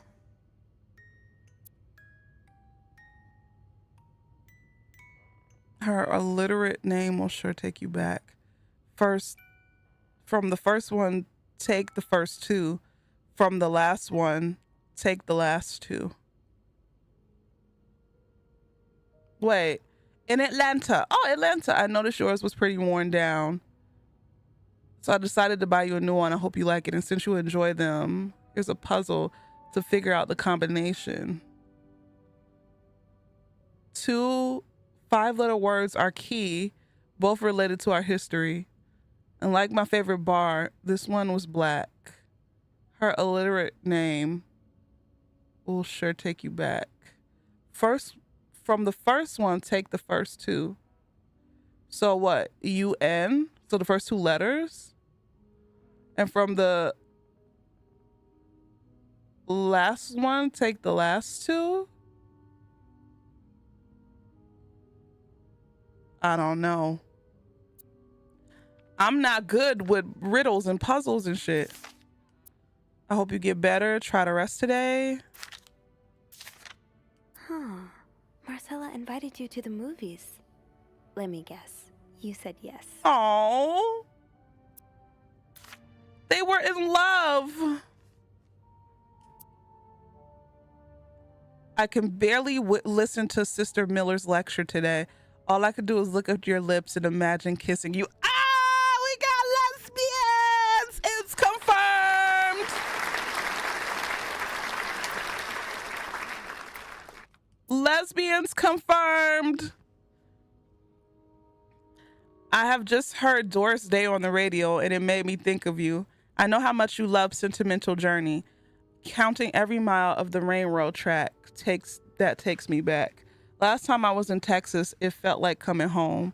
Now, strangely, I feel away from home. I wish you were here with me. I always feel at home in your arms. I can hardly believe it has been 5 weeks since we last saw each other. Sometimes I wonder if I might be going crazy. You're always in my head. Everything reminds me of you. Not only songs on the radio, but silly things like the flowers in our garden that smell of your shampoo, or when people say the word darling, and I can hear you say it with your lovely French accent. Darling. I don't know how to do a French accent. My family seems to have noticed my odd behavior, but of course, I cannot tell them about you, even though I wish I could. I feel like climbing on the roof of the tallest building in Austin and shouting my feelings for you at the top of my lungs. God, I sound like a giddy teenager in love for the first time. Maybe I am. Sometimes I'm scared that all this time with you was nothing but a dream too good to be true. I am afraid that when I return to Montreal, I will realize you never existed, or if you do exist, you don't remember me. I wish I had a picture of the two of us so I would know for sure it was real. I long for your embrace and the taste of your sweet lips.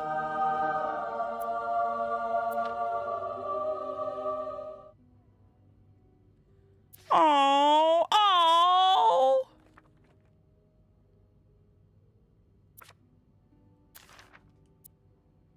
Dear Anne, I'm sorry it took me so long to answer your last letter. Has it been 6 months already since I left Montreal? As you always say, I don't know. I'm not gonna read that. Not leash help them. I want to. The history books will say they were best friends, right? My parents are glad I'm done with my studies. They always thought it was a strange idea for me to go to university. Now they want me to find a husband and have children like any other woman. I think I will. These past few months, I've had a lot of time to reflect on our relationship. You know my feelings for you, and I hope you never forget how much I love you. But we cannot hide our heads in the sand any longer. We were lucky our story lasted as long as it did, and foolish to think it will last forever. Our love is forbidden, and hiding it from my family is proving more and more difficult every day. You will always have a special place in my heart, but I believe it's time for us to go our separate ways. You made me feel like a teenager. You made everything but the present disappear. Now I need to be an adult and think about the future. Yo!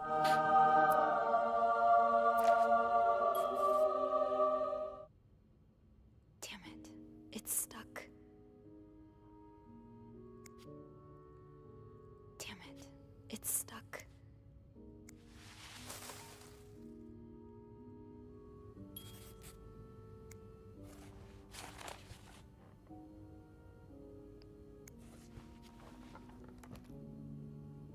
Oh, there's nothing I could do. Shit. That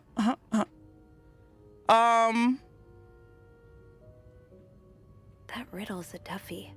Maybe I need a fresh pair of eyes on it. So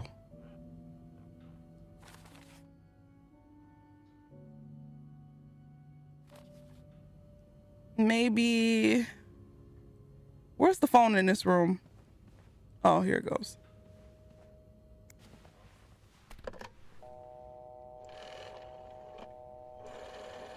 Man, to be in love like that, right?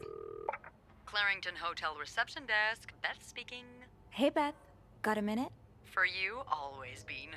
I opened the chest in room 507. You did?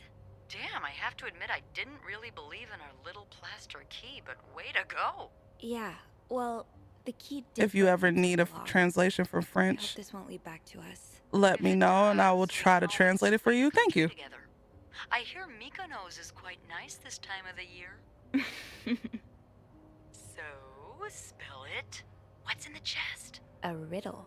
A riddle? I think it was written by Mrs. Beaumont for Mrs. Cruz. And I think the answer will give me the combination for a case I found in room 509. I could use your help with it, though. Oh, God, I hate riddles. I do too. Well, let's hear it. Which part is causing you trouble? Unlike my favorite bar. Unlike my favorite bar, this one was black. The hair flip. You know what this could mean? You said Mrs. Beaumont wrote the riddle, right? Yeah, but I have no idea what her favorite bar is. I think I do. Really? How? Oh! That's a story for another time. But if I had to bet... It's the white cat, put yeah. money on the white cat. The white cat. I think I get I it. think I get it.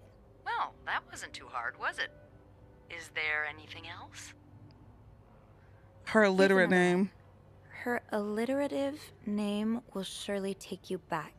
Alliterative what now? I had to sneeze. Andrew, you're a nerd. What's alliterative? Just because I read books doesn't mean I know everything. That's why I love Beth. She said, Andrew, you're a nerd. It's a series of words that start with the same sound or letters. Thank you, darling. Did you get that, Bean? Yeah, I did. Okay. I think I know what to do. You do? Great. I think so. Anything else I can help Good night, Fotizo. No, that's all. Thank you. Don't mention it. I'm just glad I could be of some help. Call me after you've opened that case. You know I will. Okay, so let's look at this riddle once again.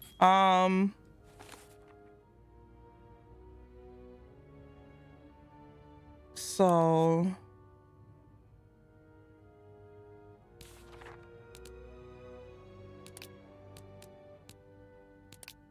we're on 50.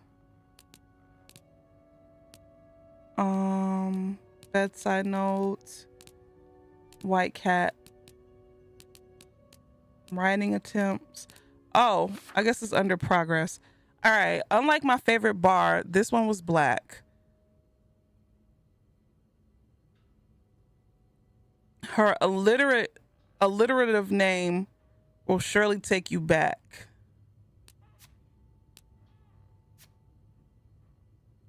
I'm so confused.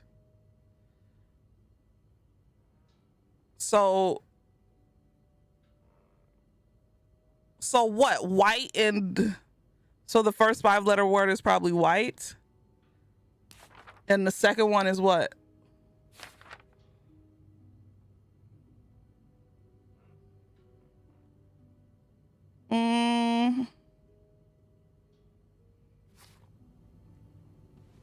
Unlike my favorite bar, this one is black. At this point, just look for 5-letter names. You could figure out, yeah. Where's their room at?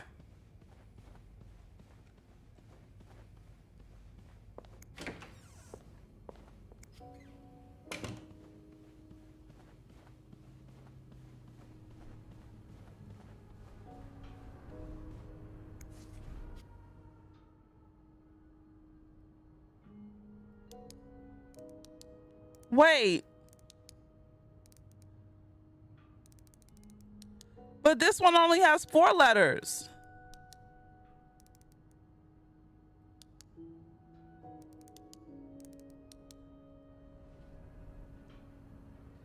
What?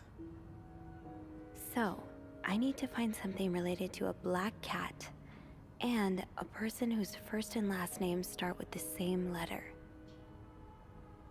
A person whose first and last name starts with the same letter. Wait, say that again. So, I need to find something related to a black cat and a person whose first and last names start with the same letter.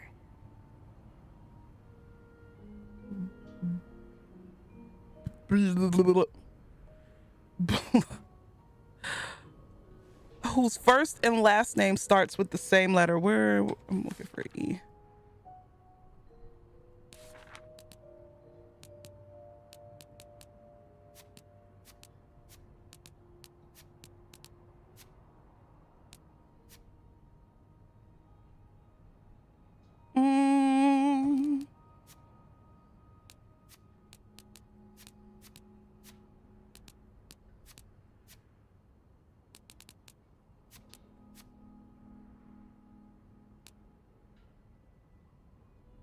No.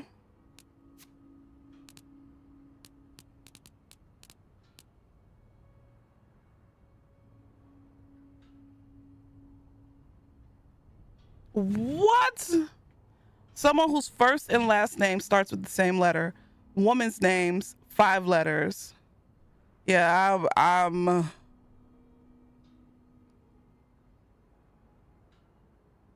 but the lock on the bed only has 4 letters.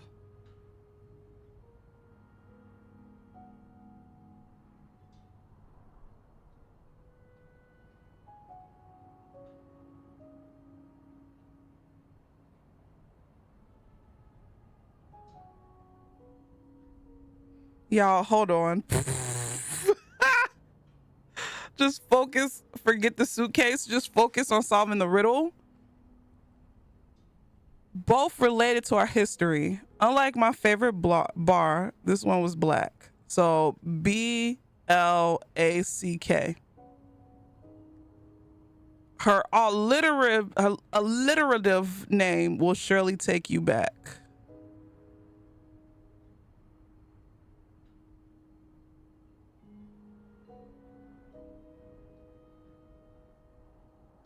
Oh no, it's WHITE. WHITE.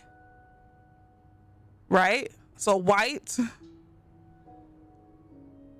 And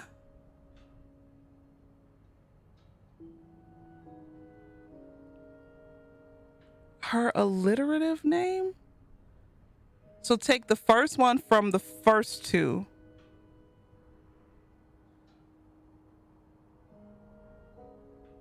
So, hold on.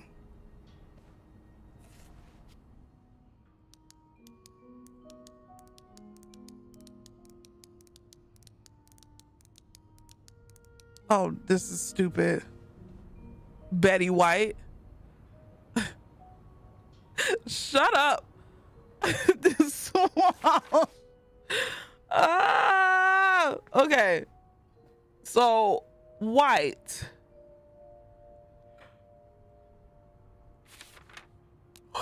It's the illiterate. Why did BT have to go to bed? He always goes. The first letter of each word has to be the same. So we need to find the name of a woman whose first and last name starts with the same letter.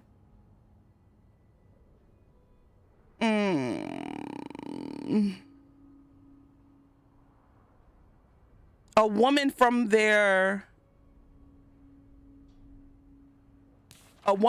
life.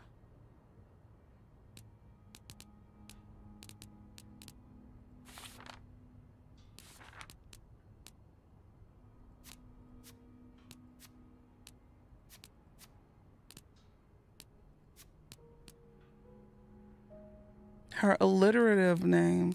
It has to be. What's up, Shay? Why you want the scientist when you have someone specialized in library studies? Oh, Crowbatty. That is true. It has to be somebody from their life.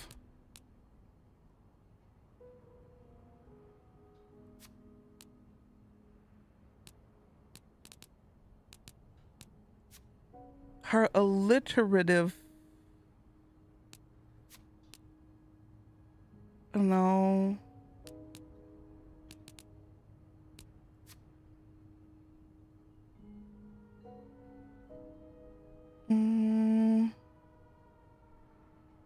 Will you come with me, Sister Miller?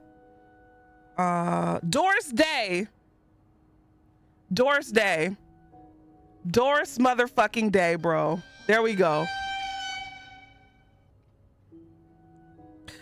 Found it. Oh, thank God. Okay. So, Doris. Doris. So,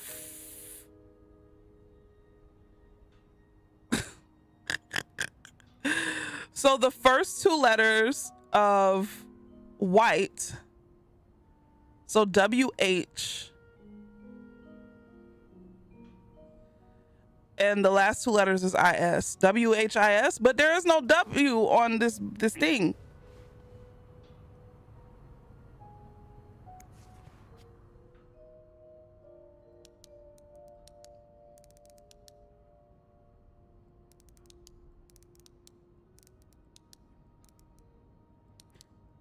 Y'all, I think it's this. Because there's no W on here, y'all. So we gotta, I think it's black. So it's BLIS.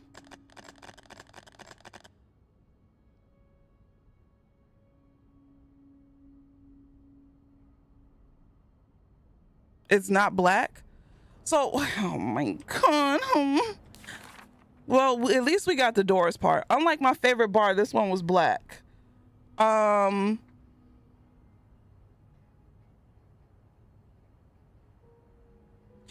it was a thing. Hold on. So let's look at their stuff.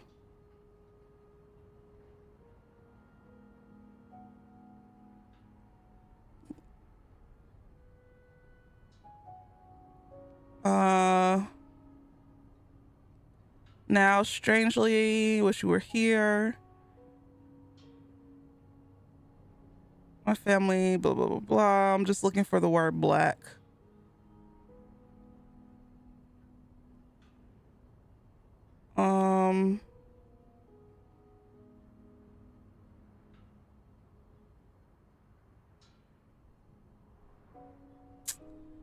Damn, unlike my favorite bar, this one was black. No, it's not a black cat. It's just something. It's not cat. It's a 5-letter word. Unlike my favorite bar, this one was black. And it has something to do with their history.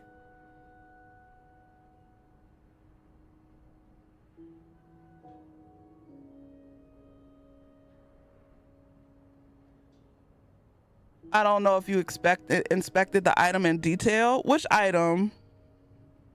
Yeah, give me a hint, Crobatson.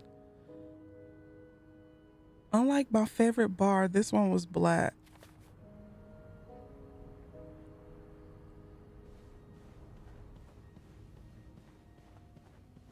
The pet collar?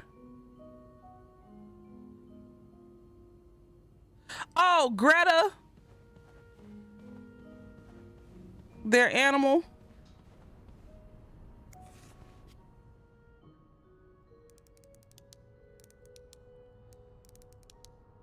Gris. I didn't know the cat was black.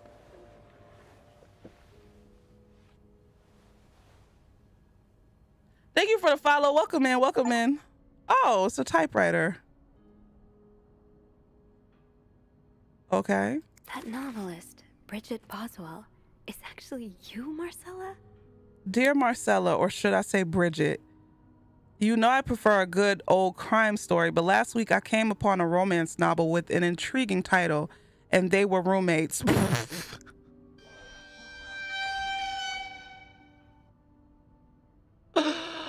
Ah! And they were roommates. I bought it on an impulse at the train station and read it from cover to cover during the journey. Can you imagine my surprise when I recognized our story? You may have changed the names and locations, but all of our moments are there. Our endless discussions in the dorm room, our first date at the theater, our trip to Quebec City. You often said writers are thieves, but I never fully understood until now. It has been almost 10 years since I received your last letter. The letter that painted our relationship as nothing more than a summer fling. At first, I could not believe you had written those words, but then I waited in vain for your answer and had to accept your love for me had never been real. Oh, for many years, I was brokenhearted, angry, confused. I questioned the nature of our feelings, of our attraction, and made many wrong decisions. But this book, your book, am I foolish to think it's proof you really love me? In any case, I hope you are well, and I'm happy to see you accomplished your dreams of becoming a writer. Oh, Anne. Murder might be a bit much, but what? Deserves some kind of justice. Dear Marcella, I didn't expect you to reply to my letter, but I'm happy to see I was wrong. Your words have comforted me in a great time of distress. If only Lewis was half of the man you say Hector is. He has quite a temper and hits me frequently. Oh, I'm willing to put up with it as long as he doesn't hurt Michael, but there are some days when it becomes almost unbearable. The other day I dreamt of our first date. We were watching The Postman Only Rings Twice again, but suddenly we were in the movie. You were Lana Turner and I was John Garfield, and we were both plotting to kill my husband. I hate to admit it, but I almost hope it was premonitory?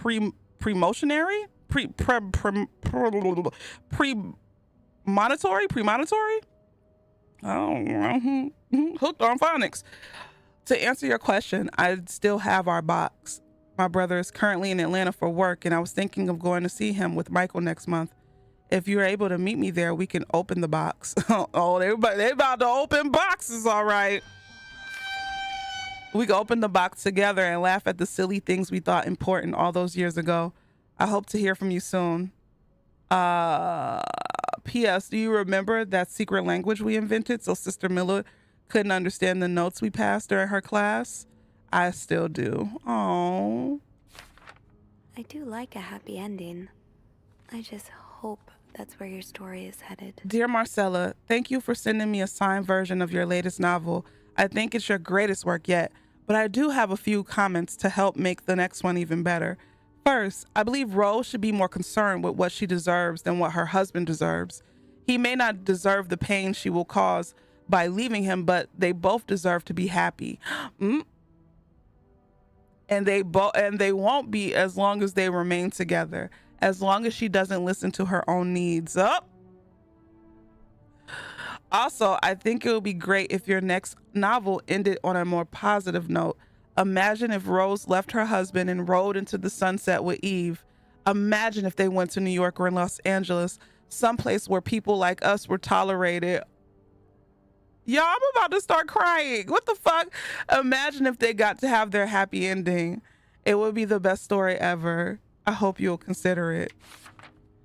P.S. I know you said invisibility protects us, but don't you just wish to be seen sometimes?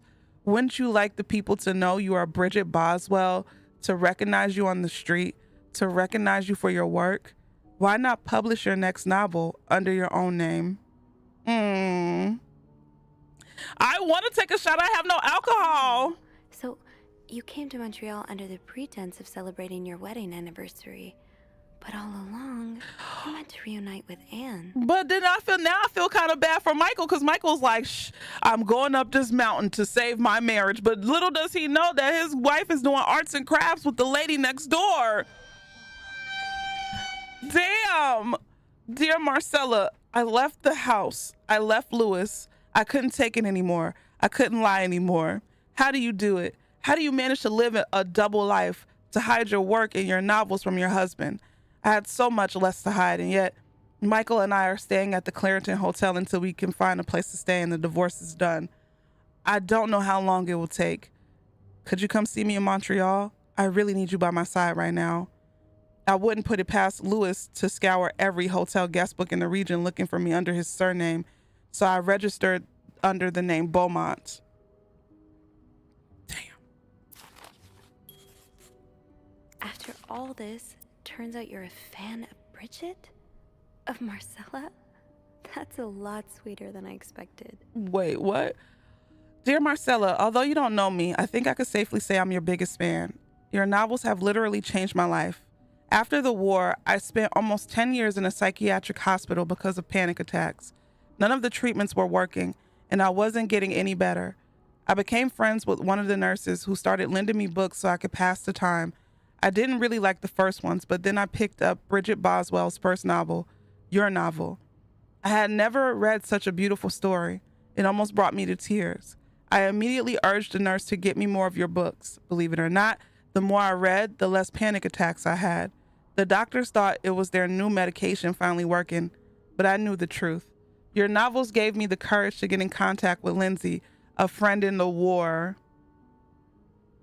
There's gay people everywhere in this game. I had always felt for him the same way your characters feel for each other, but I had never dared telling him. Now I have, thanks to you. The thought of seeing him again is what motivated me to get better and leave the hospital. Hope to hear back from him soon. After my discharge, I wanted to thank you for everything you've done for me, but I've discovered Bridget was a pseudonym, so tracking you down took longer than I thought. Fortunately, I'm a very patient and resourceful man, and I never give up. Do you think we could meet? I have so much more to tell you. Oop, but he took it a little too far with the stalking, though. I'm glad you were able to open up to Marcella like this. Jesus. Everyone needs someone to talk to. Thank you for answering. Dear Marcella, thank you for answering my letter. I realize now how unsettling it must have been for you. Please forgive me for tricking your editor into giving me your address. I know I shouldn't have done that. I wanted to thank you as well for your encouraging words concerning Lindsay. I still haven't heard from him, and I'm starting to fear I might have the wrong address. I wish I could take a train to Virginia, but that's not an option right now, as I can barely pay the rent. I guess I'll have to find a job. As a kid, I dreamt of being an actor, a Hollywood star. I know it's a foolish dream, but what else can I do? What am I good at? I've tried getting some odd jobs already, but employers turned me down as soon as they learned where I've spent the last 10 years of my life. If it continues like this, I'll probably end up on the street like so many of my army buddies. Oh, why am I even telling you this? After reading your book and getting to know you through them, I tend to forget that I'm only a stranger to you. I hope you don't mind. You seem like a good listener, and I've been feeling rather lonely ever since I left the hospital. Anyway, please tell me more about your life, and do not hesitate to write long letters. I must have read your previous one 1,000 times already. An advance on my salary. So Marcella hired you. But what for? Okay. Dear Marcella, I've just received a letter from Lindsay's mother. She tells me he's dead. Oh, what?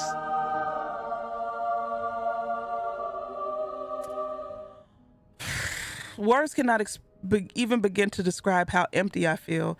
He died 2 years ago before I even sent my first letter. He will never know my feelings for him, and I will never know if he could have loved me back. I guess I should have known this would end in pain, just like your novels. I wish I had Lindsay's ability to find beauty everywhere. Even during the war, amidst the death and chaos, he would marvel at the forests of Germany, at the sun, the birds. He loved birds so much. He can identify them just by listening to their songs, hence why we found the books, the bird books, in his Paul's room. I have to admit, your proposition took me by surprise. I was hesitant to leave home at first. I was afraid to miss Lindsay's answer, but now there's nothing keeping me here. I'm desperate for anything that'll help me forget the pain, but I don't have enough money to make it to Texas. Do you think you could give me an advance on my salary? In spite of everything, I'm really excited to finally meet you. Paul. Oh, there's more? Oh, wait.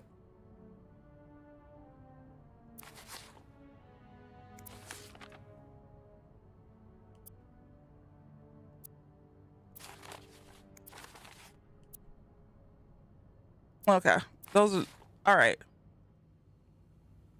So, let me get this straight.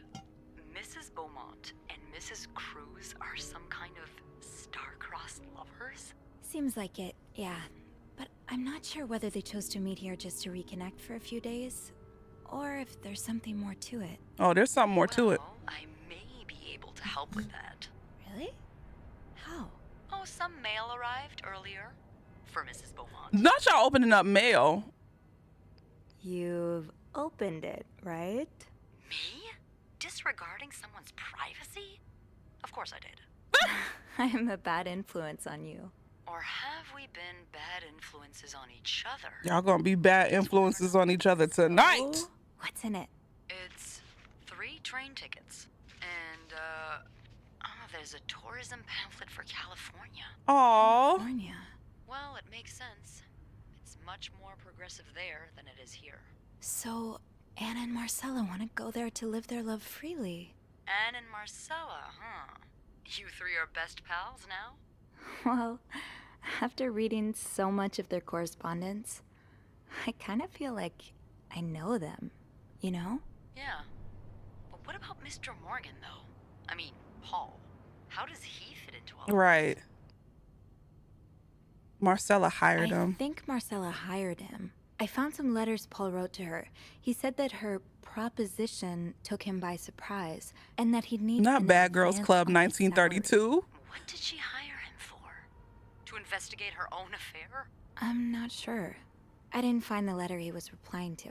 And why did he have those pictures of you anyway? I guess we'll never know for sure, but I don't think it was ever about me.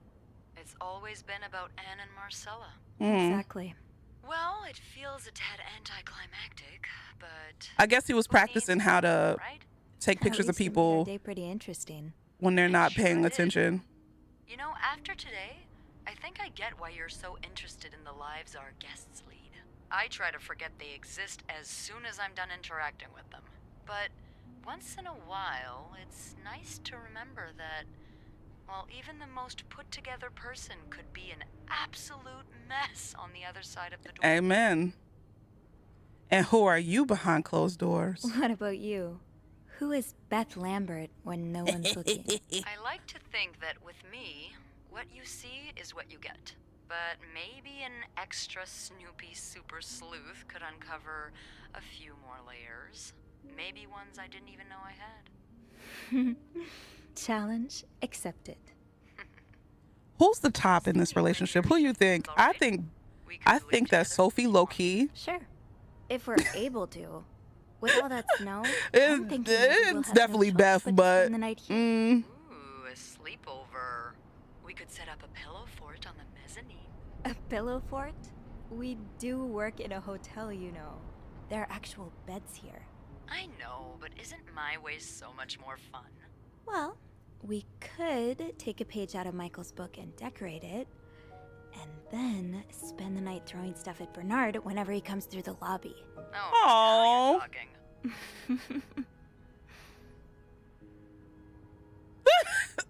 Luca, I just please. have to finish my tasks for the day, and then I can leave.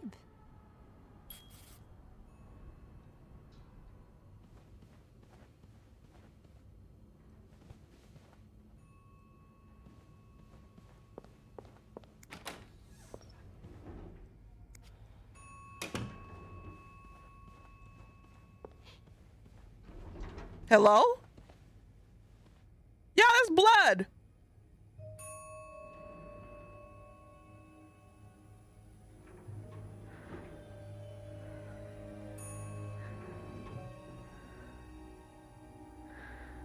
What the fuck?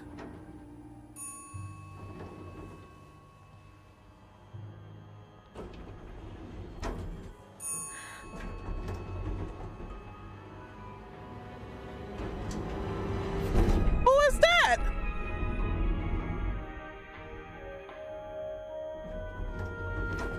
Yo, what? Is that Michael?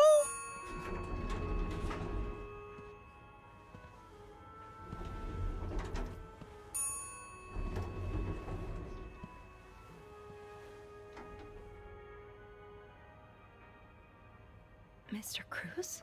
Yep. I think Sophie missed her calling. Girl, he dead as hell. You checking for a pulse? Mr. Cruz. Oh, God. Oh, God. What happened? Girl, don't touch it. Well, I mean, this is back way before like Is this about... good forensics. Does that mean... Dear Mr. Cruz, thank you for reporting that guest's unacceptable behavior. We will look into it as soon as possible. However, I regret to inform you that we cannot divulge a guest's personal information, regardless of that guest's behavior, as I am sure you will understand, we are very concerned with our guest policy and our staff prides itself on discretion. Please contact us should that guest bother you again. Mr. Cruz's life insurance policy. Why did he have this on him?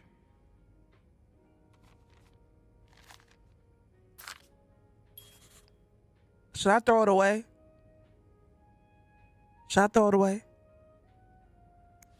I'm gonna throw this one away. I want the lesbians to win. I want them to what the fuck? I want them to ride away in the sunset.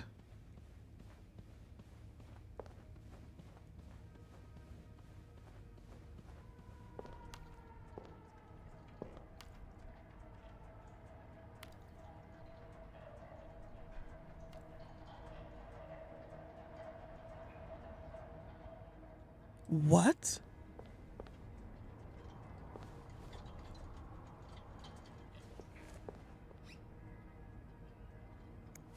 These look like Marcella's pearls. What happened here?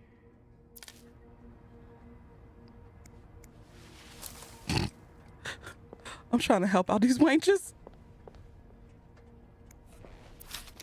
Poor Paul. Lindsay's death really hit him hard.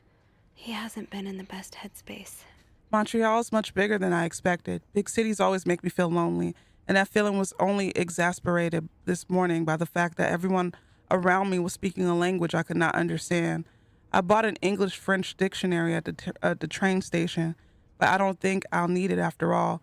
English speakers seem more common in the downtown area, thank God.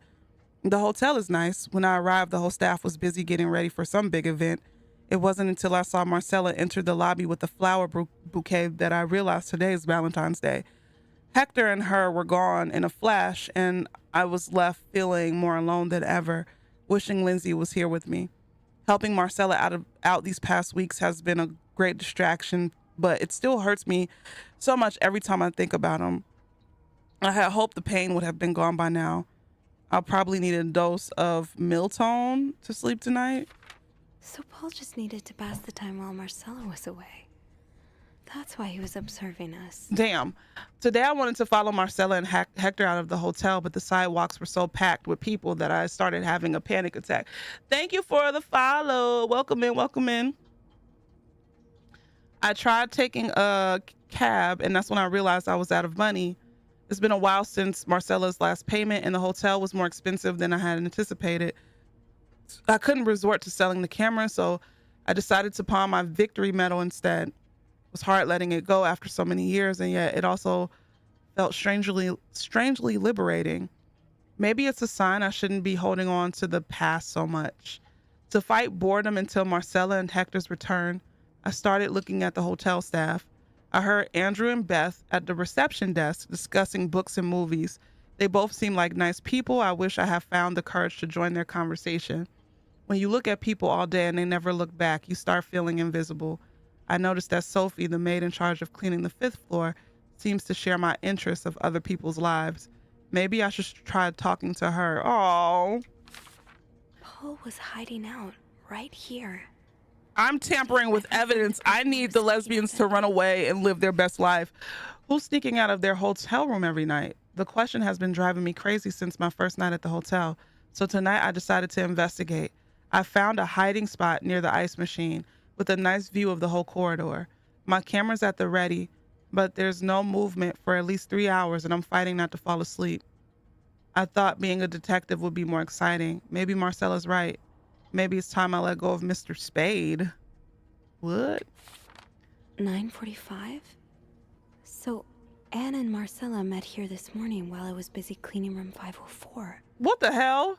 I woke up around 9:30 and I realized I'd fallen asleep sometime in the early morning.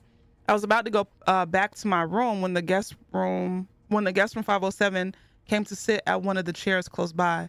She had been there ever since, and I don't dare leave my hiding spot in front of her.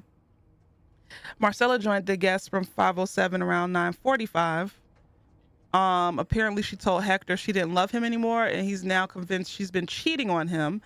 That explains why he assaulted me out of the blue yesterday and accused me of having an affair with his wife.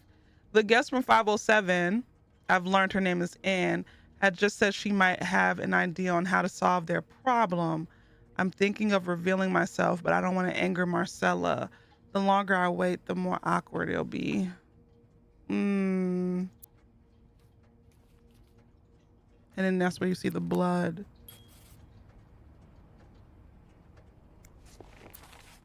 Oh, so Paul's work with Marcella was to follow her around like a private investigator, to help her with research for her novel. You might need to throw them letters away too. And the first decoded letter you found, nah, I'm not going back and throwing all that away. Nah, we'll just see where it takes me. This is my first time playing a game, so whatever happens. But I'm gonna try my best. I'm sorry to hear you're in such a dire situation. You seem to possess a lot of useful skills, and it's a shame employers cannot see past your medical history. But don't despair. I've been writing novels for almost 8 years now. My publisher takes most of the sales revenue, but I was still able to collect a substantial sum of money over the years. Now I would like to use that money to hire you. I'm getting tired of romance novels, and I'm thinking of branching into crime fiction. As a sort of research, I would like you to follow me around town and take notes of my comings and goings. I'm aware this is a very unusual job, but considering you are able to track me down, I believe you will make a great private detective. In addition to your salary, I would cover all work-related expenses, and you would, of course, be the first to read the manuscript. Oh. Paul really got into his role. I hope spying on me isn't too exhausting.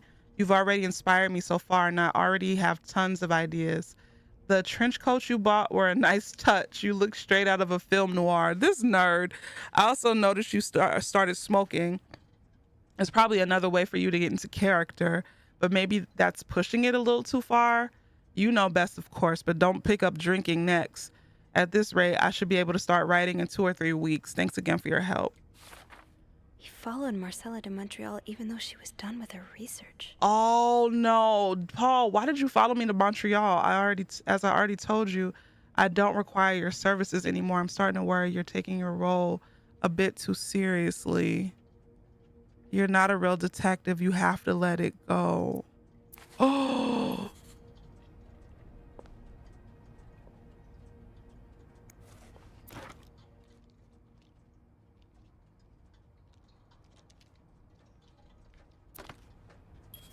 That's a nice little camera. Should I hold on to this, maybe? Shit. I don't know.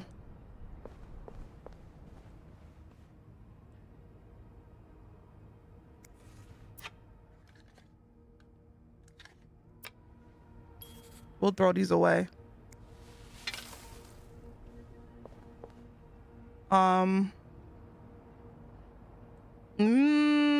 We could yeah, pick it up. Pick it up. Pick it up.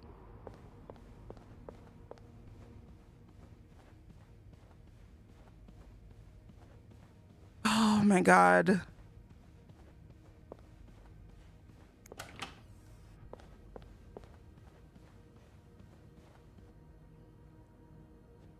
Now what?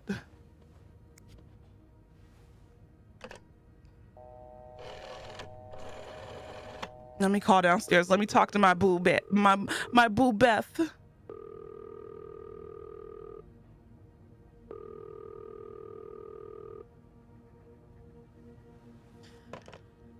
We're gonna have to take the stairs. Oh yeah, the lights went out. Leash.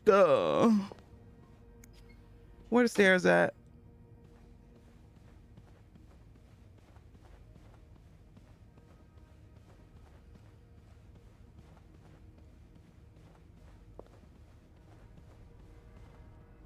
Oh my God. I knew blocking the stairs would be a bad idea. You can't move. I have to get the power back on. Oh.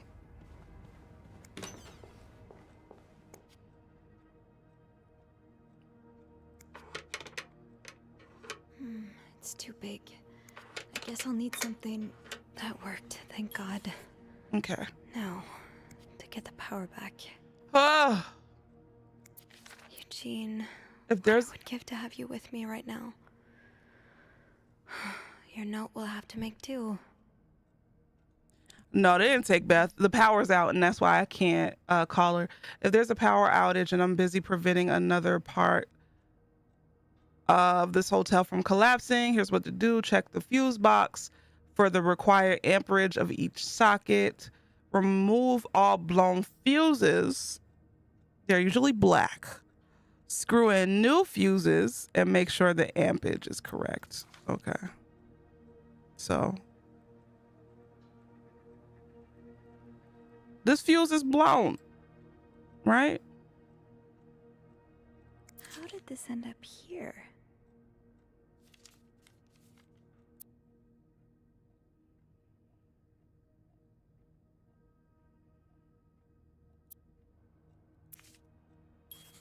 Good to know. Press. How does Eugene do this again? Fuses. I probably need new fuses.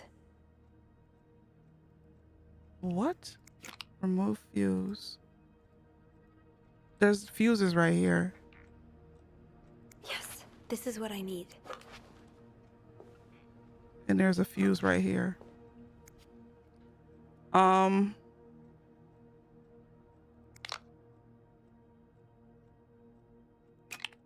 Mm, 25. Wait, what? 25 30. So I need to type S right here. No.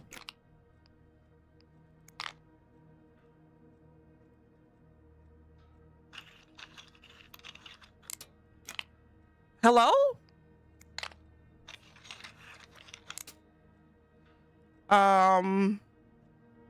And I need a 30. So I need a G.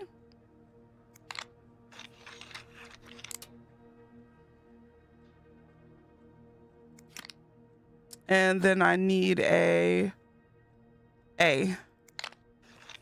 There we go.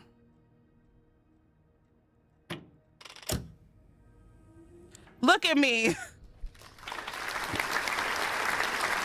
I do it all.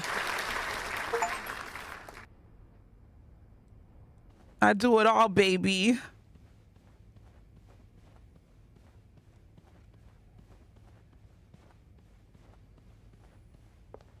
Gee willikers, gee whiz.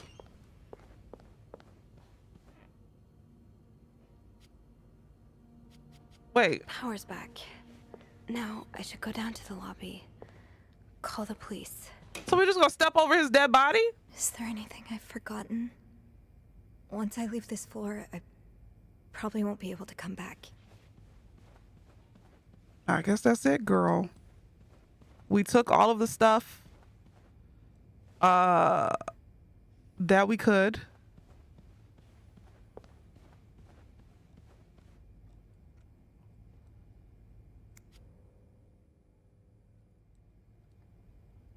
Okay, can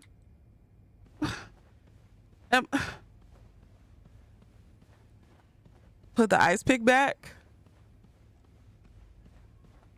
Are you telling me the answers, Key, or are you guessing?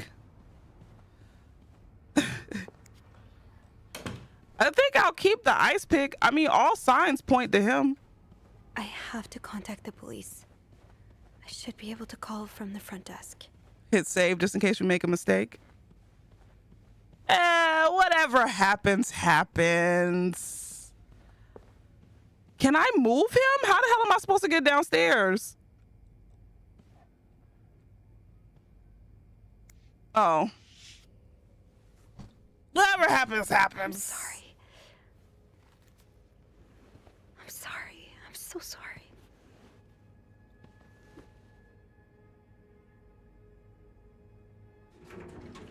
I'm living the Lovito. You wanted to know if he was gonna put the ice pick back?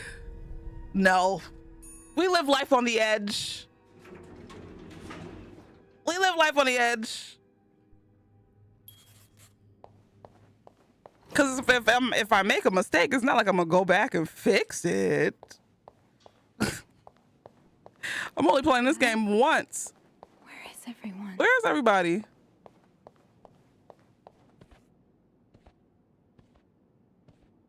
I know, not but the lesbians.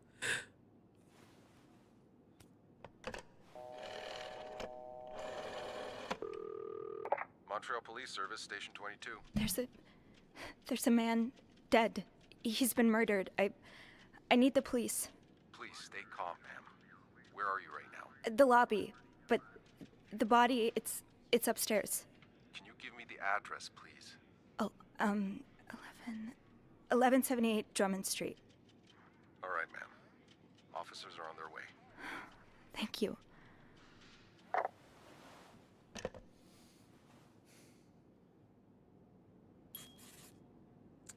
Now, I just have to wait for the police.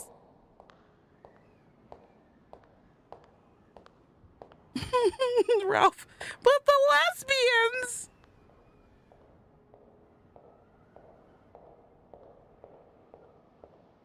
Oh, hey you. Great timing, right? I'm thinking if we're lucky, Bernard will let us go home. No point in working in the dark. Sophie? Bean, you're not scared of the dark, are you? Hey, is everything okay?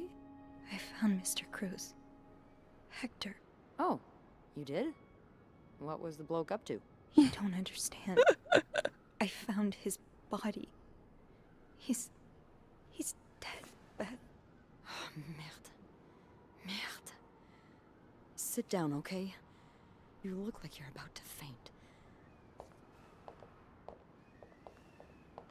I heard finding dead bodies in like hotel rooms is not very uncommon.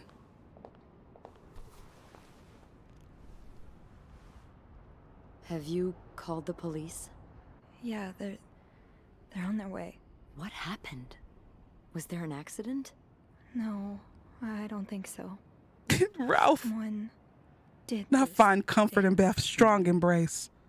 Merde. Do you think it could have been Anne and Marcella?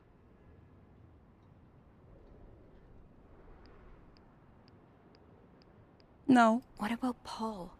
He and Hector were caught fighting. The cops will want No, to talk to you. it's not Know what them. you've seen. No, it's not. No, Be no. careful about what you tell them. If word of Anne and Marcella's affair gets out, they may put a label on them that will really hurt them. It might not even matter in the end if they did it or not. I think I know what you mean. It's easier to put the blame on people who are different from you, even if you're wrong. I'm glad you can see that. It makes the world a little safer to have people like you in it. You know, I was barely 20 when I was shoved into a police car for just hanging out with people who made me feel like I wasn't so messed up after all. Oh, Where did that happen? At the White Cat. Beth. It's supposed to be a safe space, but it gets raided by cops every now and then. I know Anne was caught at least once too. Wait, you know her? Yeah, that's how I knew the answer to the riddle. I've never talked to her, but I've seen her a few times. Marcella and her, they're just like me. Thank And you. so am I. Thank you for... I'm just like you too. Trusting me. Love me. Maybe Please. now you can understand why I care so much about you. Oh, I don't know if I'm feeling inspired by Anne and Marcella, or oh. if it's the shock of being so close to an actual murder, but, I'd really like for us to be more than just friends, Sophie. Yeah, me too, baby. I'd like that too. Oh, That's now kiss. great. Now kiss. Kiss. Scissor right there on the couch. Police is here.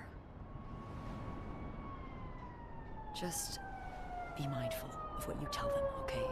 Yeah. Yeah, of course. They could have got a little in before the cops came. A little peck.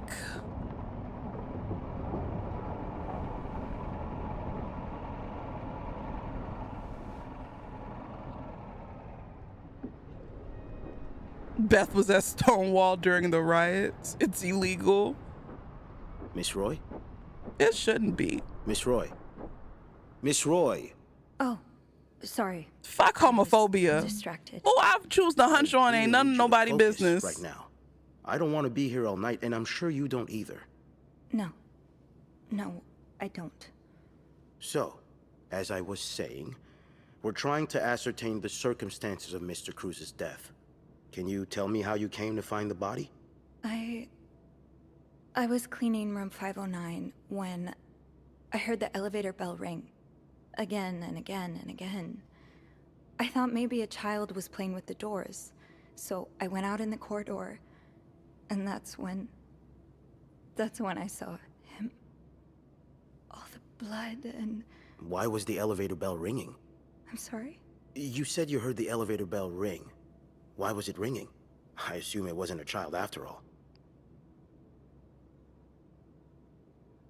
Because Mr. Cruz's body was blocking the door. Well, Mr. Cruz's body was preventing the doors from closing. Really? When we found the body, it wasn't that close to the doors.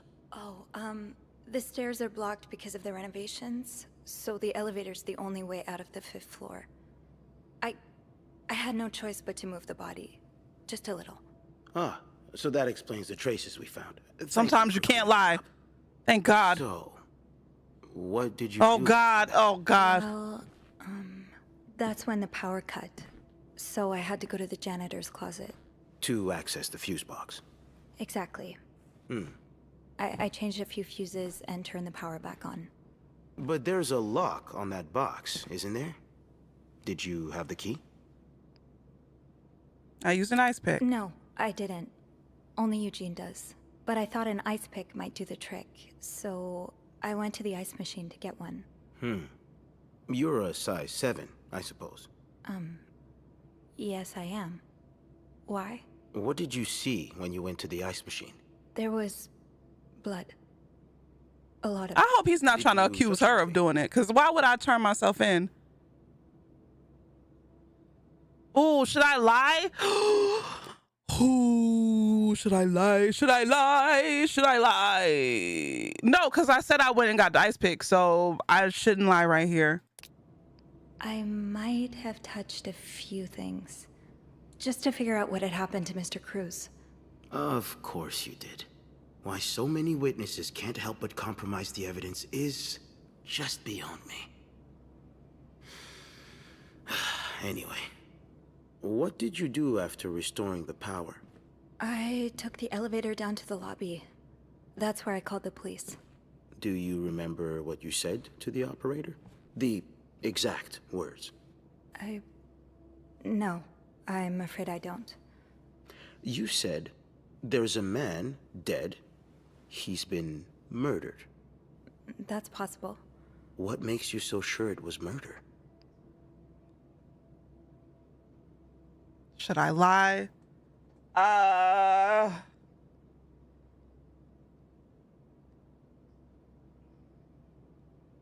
I could. This was an assumption. I just assumed. What with all the blood? And how he was It laying. didn't look like an accident, you know? I see. Would you say you're an observant person, Miss Roy? I think I would, yes. Good. Then maybe you can help me fill in a few details about this case. I'll do my best. Let's start with the victim's wife, Marcela Cruz. Apparently, she left in quite a hurry this morning. What can you tell me about her? I don't know anything about that lady. I don't really know anything. She just looks like a loving, caring wife. Really? That's odd, because we learned a lot about Mrs. Cruz when we went through her room. And let's just say that loving, caring wife are not the first words that would come to mind. Oh, fuck. She's a lesbian, involved in some sordid affair with the guest from room 5. Have you ever witnessed them engaging in immoral behavior? I'm asking if you've seen them being, intimate. No. I haven't. No. And did you hear them discuss their deviant ways in front of Mr. Oh, Roy's well. son, perhaps? Imagine what kind of effect such perversion I can did have on a young clean. child. No, I didn't hear anything. Did you hear them express their hatred of men? Did they ever talk about using violence against men? Did you hear them speak ill of Mr. Cruz?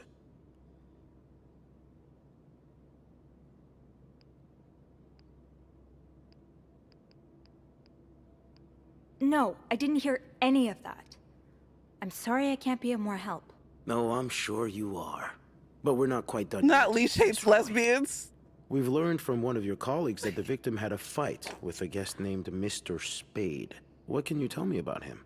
I'm about to pin it all on Mr. Spade. He spent some time in a psychiatric hospital after the war. That's when he got into Mrs. Cruz's novels. And they really helped him. Yes, I already know about his time in a madhouse. We called the place and they painted quite the picture of him. Did you ever see him display odd behavior in or around the hotel? No. Shut up, Crowbatty. We've all got our little God quirks, damn. don't we? I Did you can't seem lie. I obsessed gotta with pin Mrs. it on Cruz? somebody or they gonna Well, think it's me. maybe, but- Obsessed enough to kill her husband? No, nothing like that. We all have our obsessions. Me, for instance. I'm obsessed with celebrities and gossip magazines, and... You don't seem to understand, Miss Roy. Mr. Spade is not like you and me. He may look like us, but he's not. He's dangerous and needs to be taken off the streets. So tell me, did you ever see him be violent or aggressive? Even in this game, Leash stands by no fats, no femmes, no fruits, and no Floridians. Deny. What does take a stand mean? What does take a stand mean? I don't want to press it.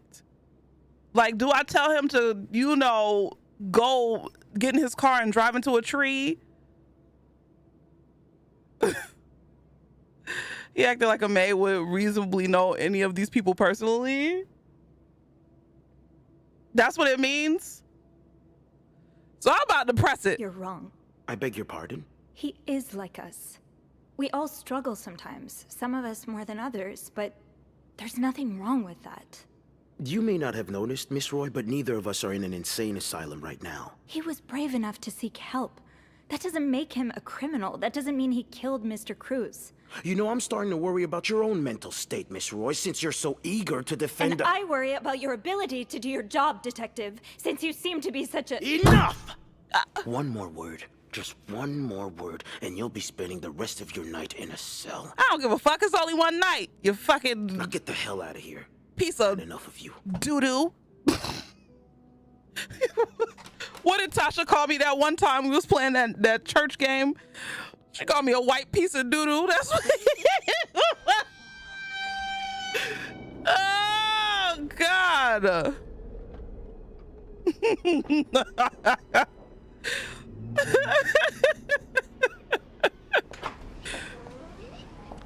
Oh, Jesus Christ.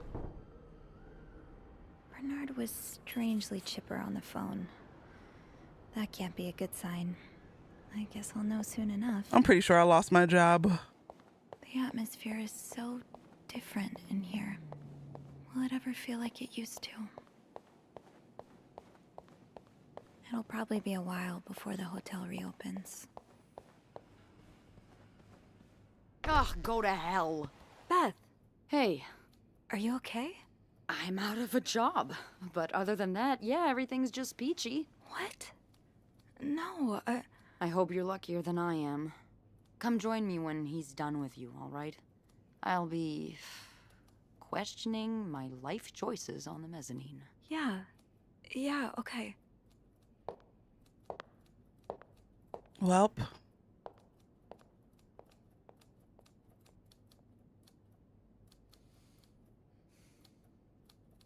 I'm pretty sure I'm out of a job. Ah, Miss Roy. Come in.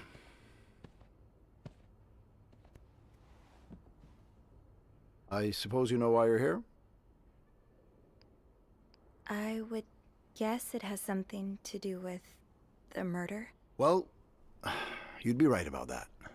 We've been getting a lot of press lately, and not the good kind. I wouldn't expect you to understand the position I'm in, but I assure you, it's quite uncomfortable to have one's life's work blown away like that.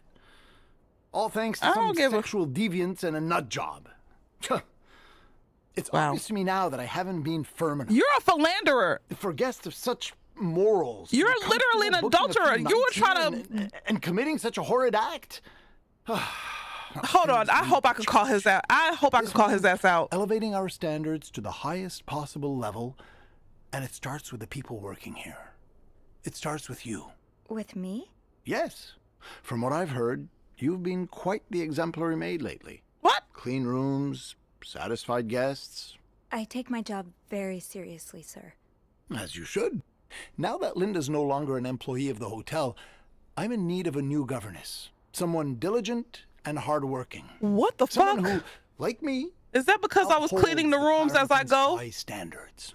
Now, if what I've heard from Linda and some of the guests is true, I believe that person might be you. So, what do you say? Will you be the Clarrington's new governess? If it comes with a raise, hell yeah. Would it come with a raise? I see you're a pragmatist. I couldn't say no, y'all, Okay. so.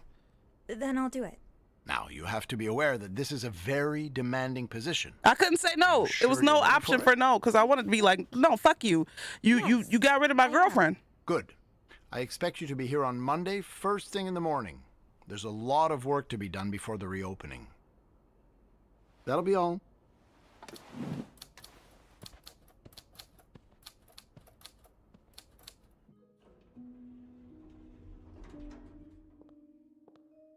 Well, get that raise to support your wife? I guess so. Hey, Hey. what a week. Yeah. So, what did Bernard want with you? He offered me Linda's job. Damn, look who's moving up in the world. A shame you won't get to order me around, though. I'm so sorry. Hey. I it's feel not like I got fun. her fired. I know, but it's so unfair that I get promoted while you lose your job. I got her fired Yeah, from the well, mistake I did life's earlier. Fair. But it's okay. You need it more than I do. Did Bernard say why he was firing you? Ugh. He was going on and on about keeping deviants out of the hotel. Oh, So, it wasn't my fault. I may have lost my cool a little.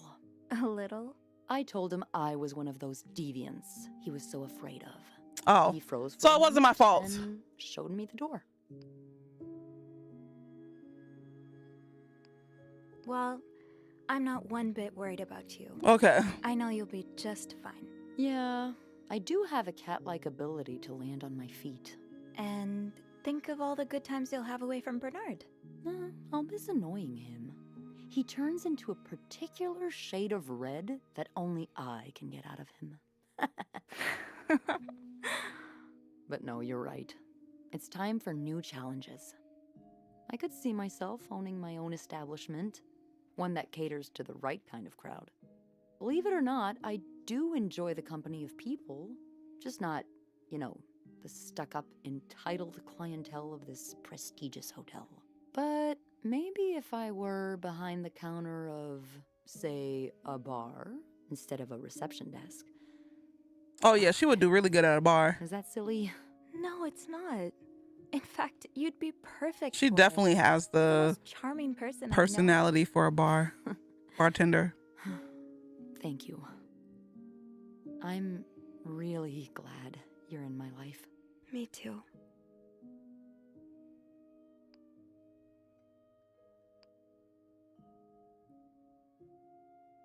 I don't want to lie like Anna. Let's kiss, girl. Can I? Kiss me? Yes. I thought you'd never ask. I'm wet. Yeah.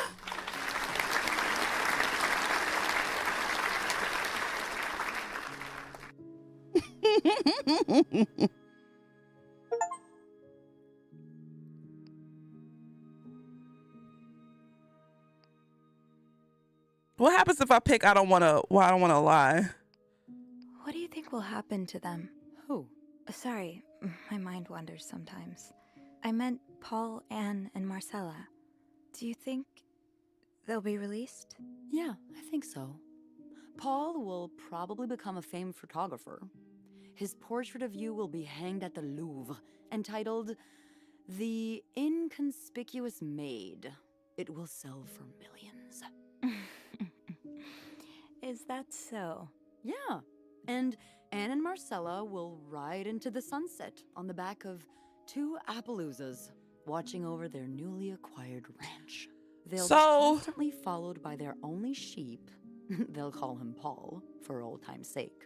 So I think I did kind of like sort of that. good though, I just want them to be because they happy. didn't get framed for the murder. They just got caught as being lesbians.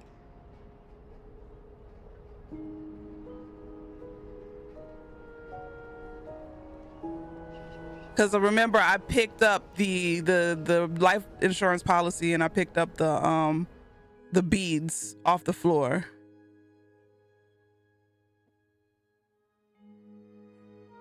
Well, we'll see, I guess. Never mind.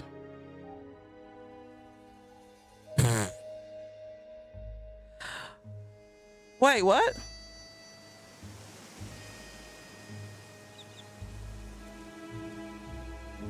Well, GG's. I spoke too soon. Lindsay Franklin.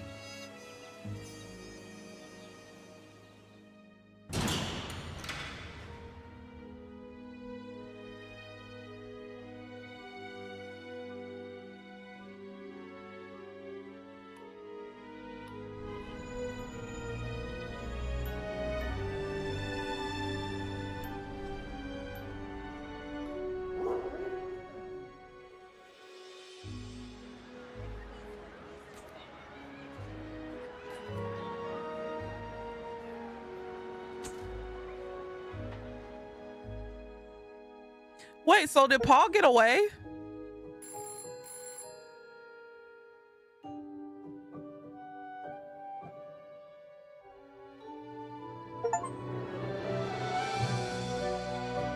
I mean, bittersweet, bittersweet.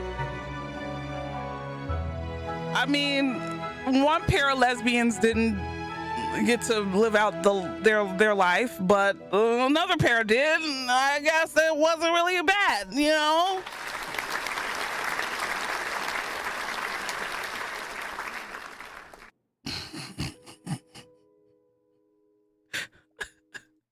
It wasn't the worst. It wasn't the worst ending in the world.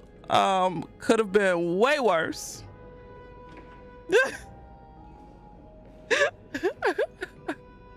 But we did it. We beat the game. I didn't even know by me going around and cleaning up the rooms and shit that I was actually like being a good. I just knew my ass was gonna get fired, bro. I knew I was gonna get fired. But he said, you did so good. You are exemplary. I wonder, because it said, oh, hold on. Let me look at the achievements here real quick. Because not 50% of lesbians suffered. Shut up. But who killed them? We don't know. I guess it's left ambiguous on purpose. You got Linda fired and were a good maid, and Bernard remained manager, so you received a promotion. I wonder what happened. What would have had to happen for me to have Bernard not be the manager? They had Paul behind bars too. Oh, okay. Well, good. So why did they show Lindsay's grave? What was that for? Yeah, it looks like you could have got Bernard fired. You and your acolyte kissed. There's no other. I want to know the other stuffs. I guess not. There's other things I missed.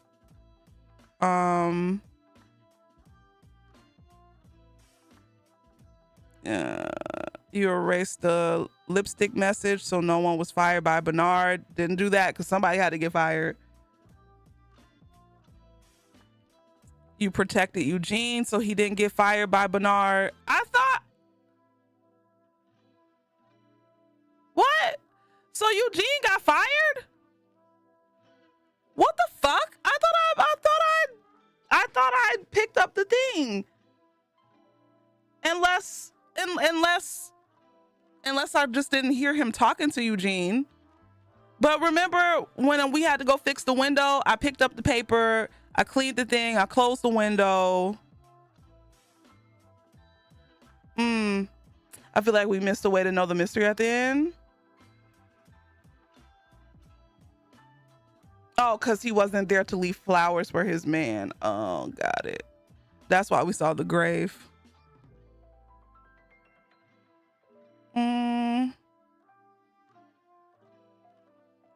You opened the safe in room 509 and made some interesting discoveries. So I missed that one. The only...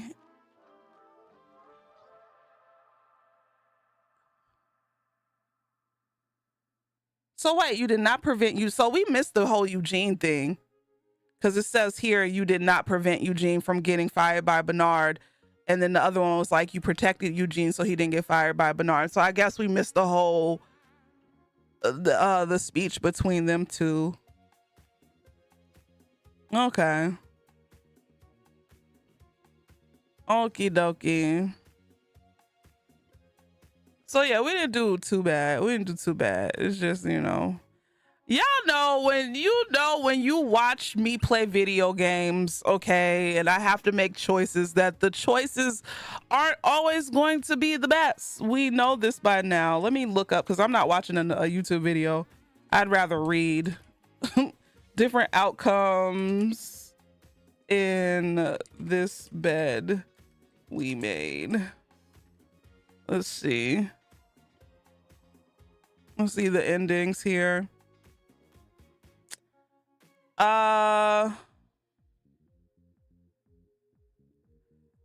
Suspects. Which suspects are charged with murder largely depends on what evidence Sophie leaves behind on floor 5 of the hotel and in reception, as well as the dialogue choices she makes when interviewed with Detective Maurice.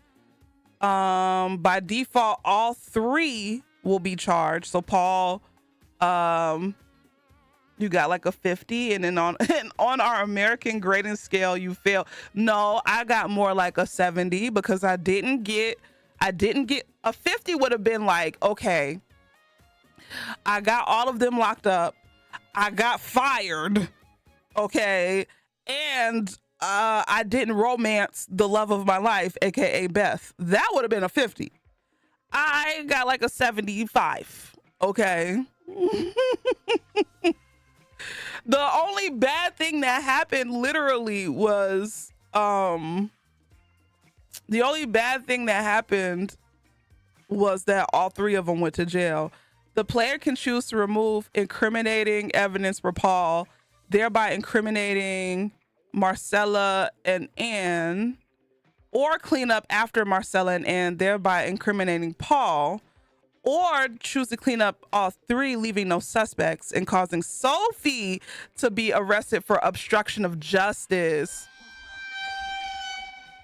Damn. Shit.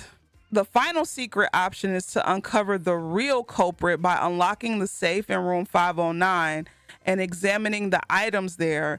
In order to reach this ending, the player must also clean up after Paul, Marcella, and Anne, and carefully choose dialogue options with the detective. Otherwise, the detective will still favor placing the blame on all 3 deviants. Shit. Let's see. If the player didn't protect Marcella and Anne, they will be shown on the front cover of the newspaper as being charged for the murder and behind bars. Michael will be shown looking grim and sinister with the figure of his father and dog beside him. If the player chose to protect Marcella and Anne, they'll be shown together with Michael boarding a train, then enjoying a sunny beach while Michael builds a sandcastle.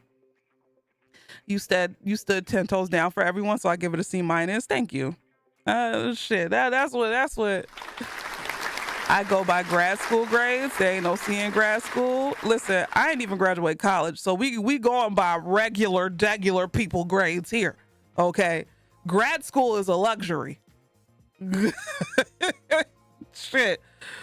If the player did not protect Paul, his ending montage will show Paul's face in the newspaper as being charged for murder, watching birds from behind the bars. Oh, so that was him. That was Paul. And Lindsay's grave being unvisited except by birds. If Sophie protects Paul, his ending montage will show Paul in detective regalia, apparently on a movie set. Oh. And Paul will visit Lindsay's grave. Damn. If the player protects Marcella and Paul, and with the right dialogue choices, implicates Samuel, his silhouette will be shown in the newspaper and he'll be charged for murder. What?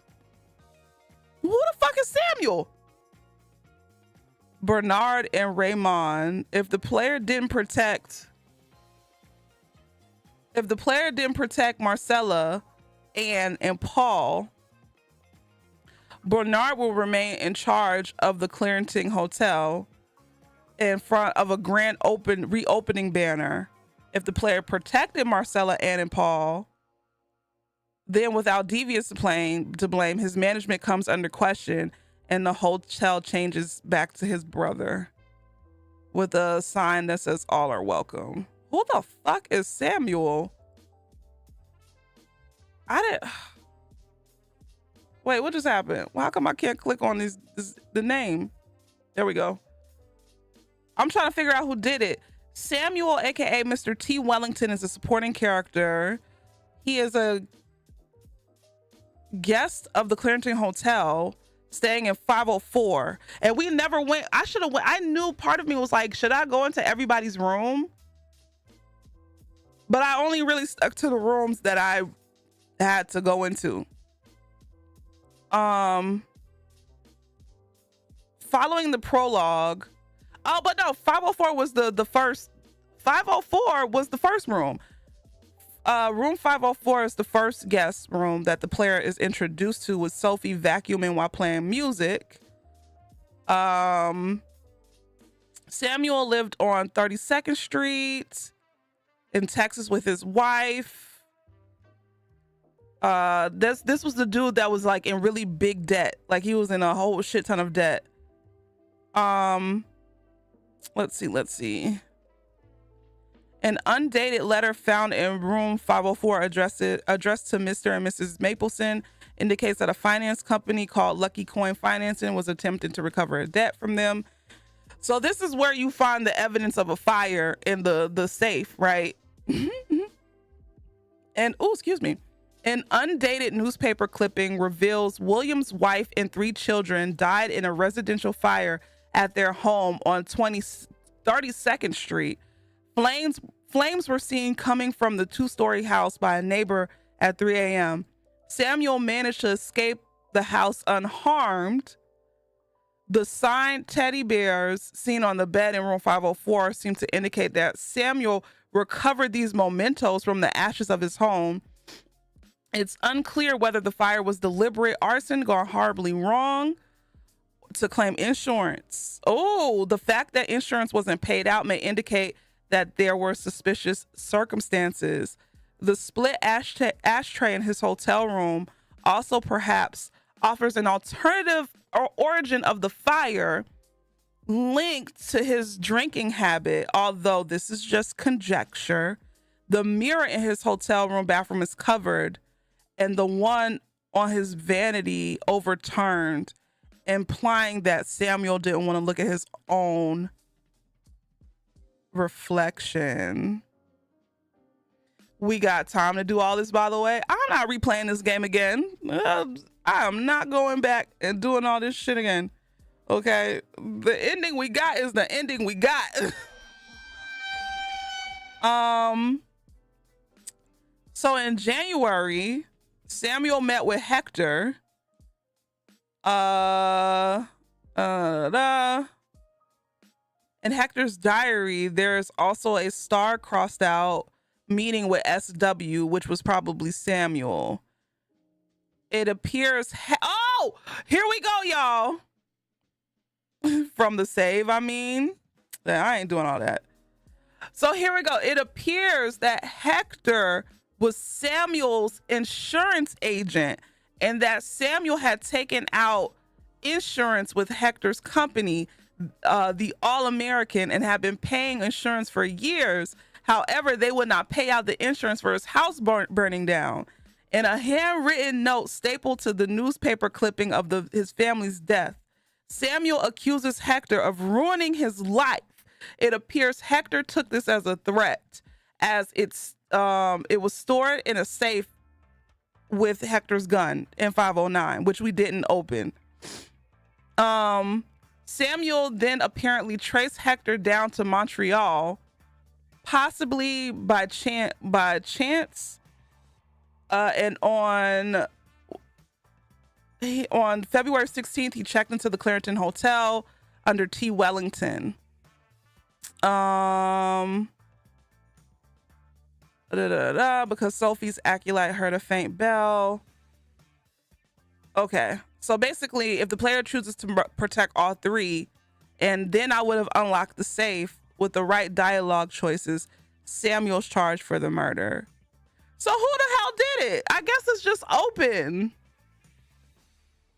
A typed chain letter found behind the bin in room 507 refers to the consequences to a Mr. Williams for not forwarding this letter. Y'all, they don't specify who killed him. Damn. I guess it all points to Samuel. But My thing is, if it's Samuel, right? Mind you, we found evidence of all of their shit, right? We found the camera there. We found notes. We found the bead, the pearls. We found the cigarettes. So how could it be Samuel unless he just came up behind him and just yanked him and everybody ran? I don't know. That it doesn't make sense that it was Samuel. Let's see. Who killed Hector in this? Let's see what they say.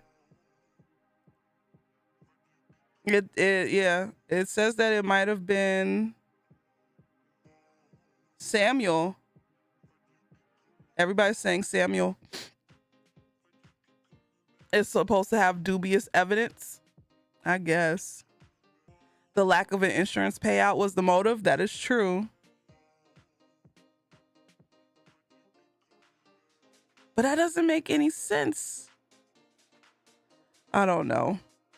Oh well, that's it. That's all I have for today. Well,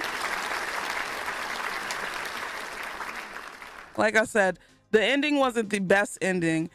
50% of lesbians suffered. Pinned by Crobati. Oh. Wasn't the best ending, but it wasn't the worst. You know, it could always get worse. Y'all know me, and you know the decisions that I make in game aren't always the best. So I don't think there's no outright murderer label, but it is implied that it's Samuel. Yeah. Samuel probably popped him while he was causing a scene with the others. Probably. I mean, yeah. He is the only one with a motive. So anyway, anywho, I won't be streaming tomorrow because I have to wake up early on Wednesday, but I will more than likely be streaming South of Midnight on Wednesday. I can't wait. Radio video. Boogie with a suitcase. Something in the disco. Forget about the rat race. I fucking love that song, Radio Video. So yeah, we'll be playing South of Midnight on Wednesday, Thursday, not Friday, because I'm gonna be forced to play Grounded, the game that we'll never finish. And yeah, this weekend I probably won't be streaming a lot this weekend because I work every day this weekend coming up. So yeah, I'll see y'all asses when I see y'all. Y'all take it easy. Be good to yourselves. Take care of yourselves. Be kind to yourselves. See y'all later. Good night and goodbye. Capiche? Tequila lover, astrology nerd. Demon time sipping on some up. Swallowed, beat the ground up, was in the bag, and don't forget the least capiche. Cult leader, rain boots and a thong, boosie, boosie, boosie, all day long. Piss break, happy box, shake your fucking ass.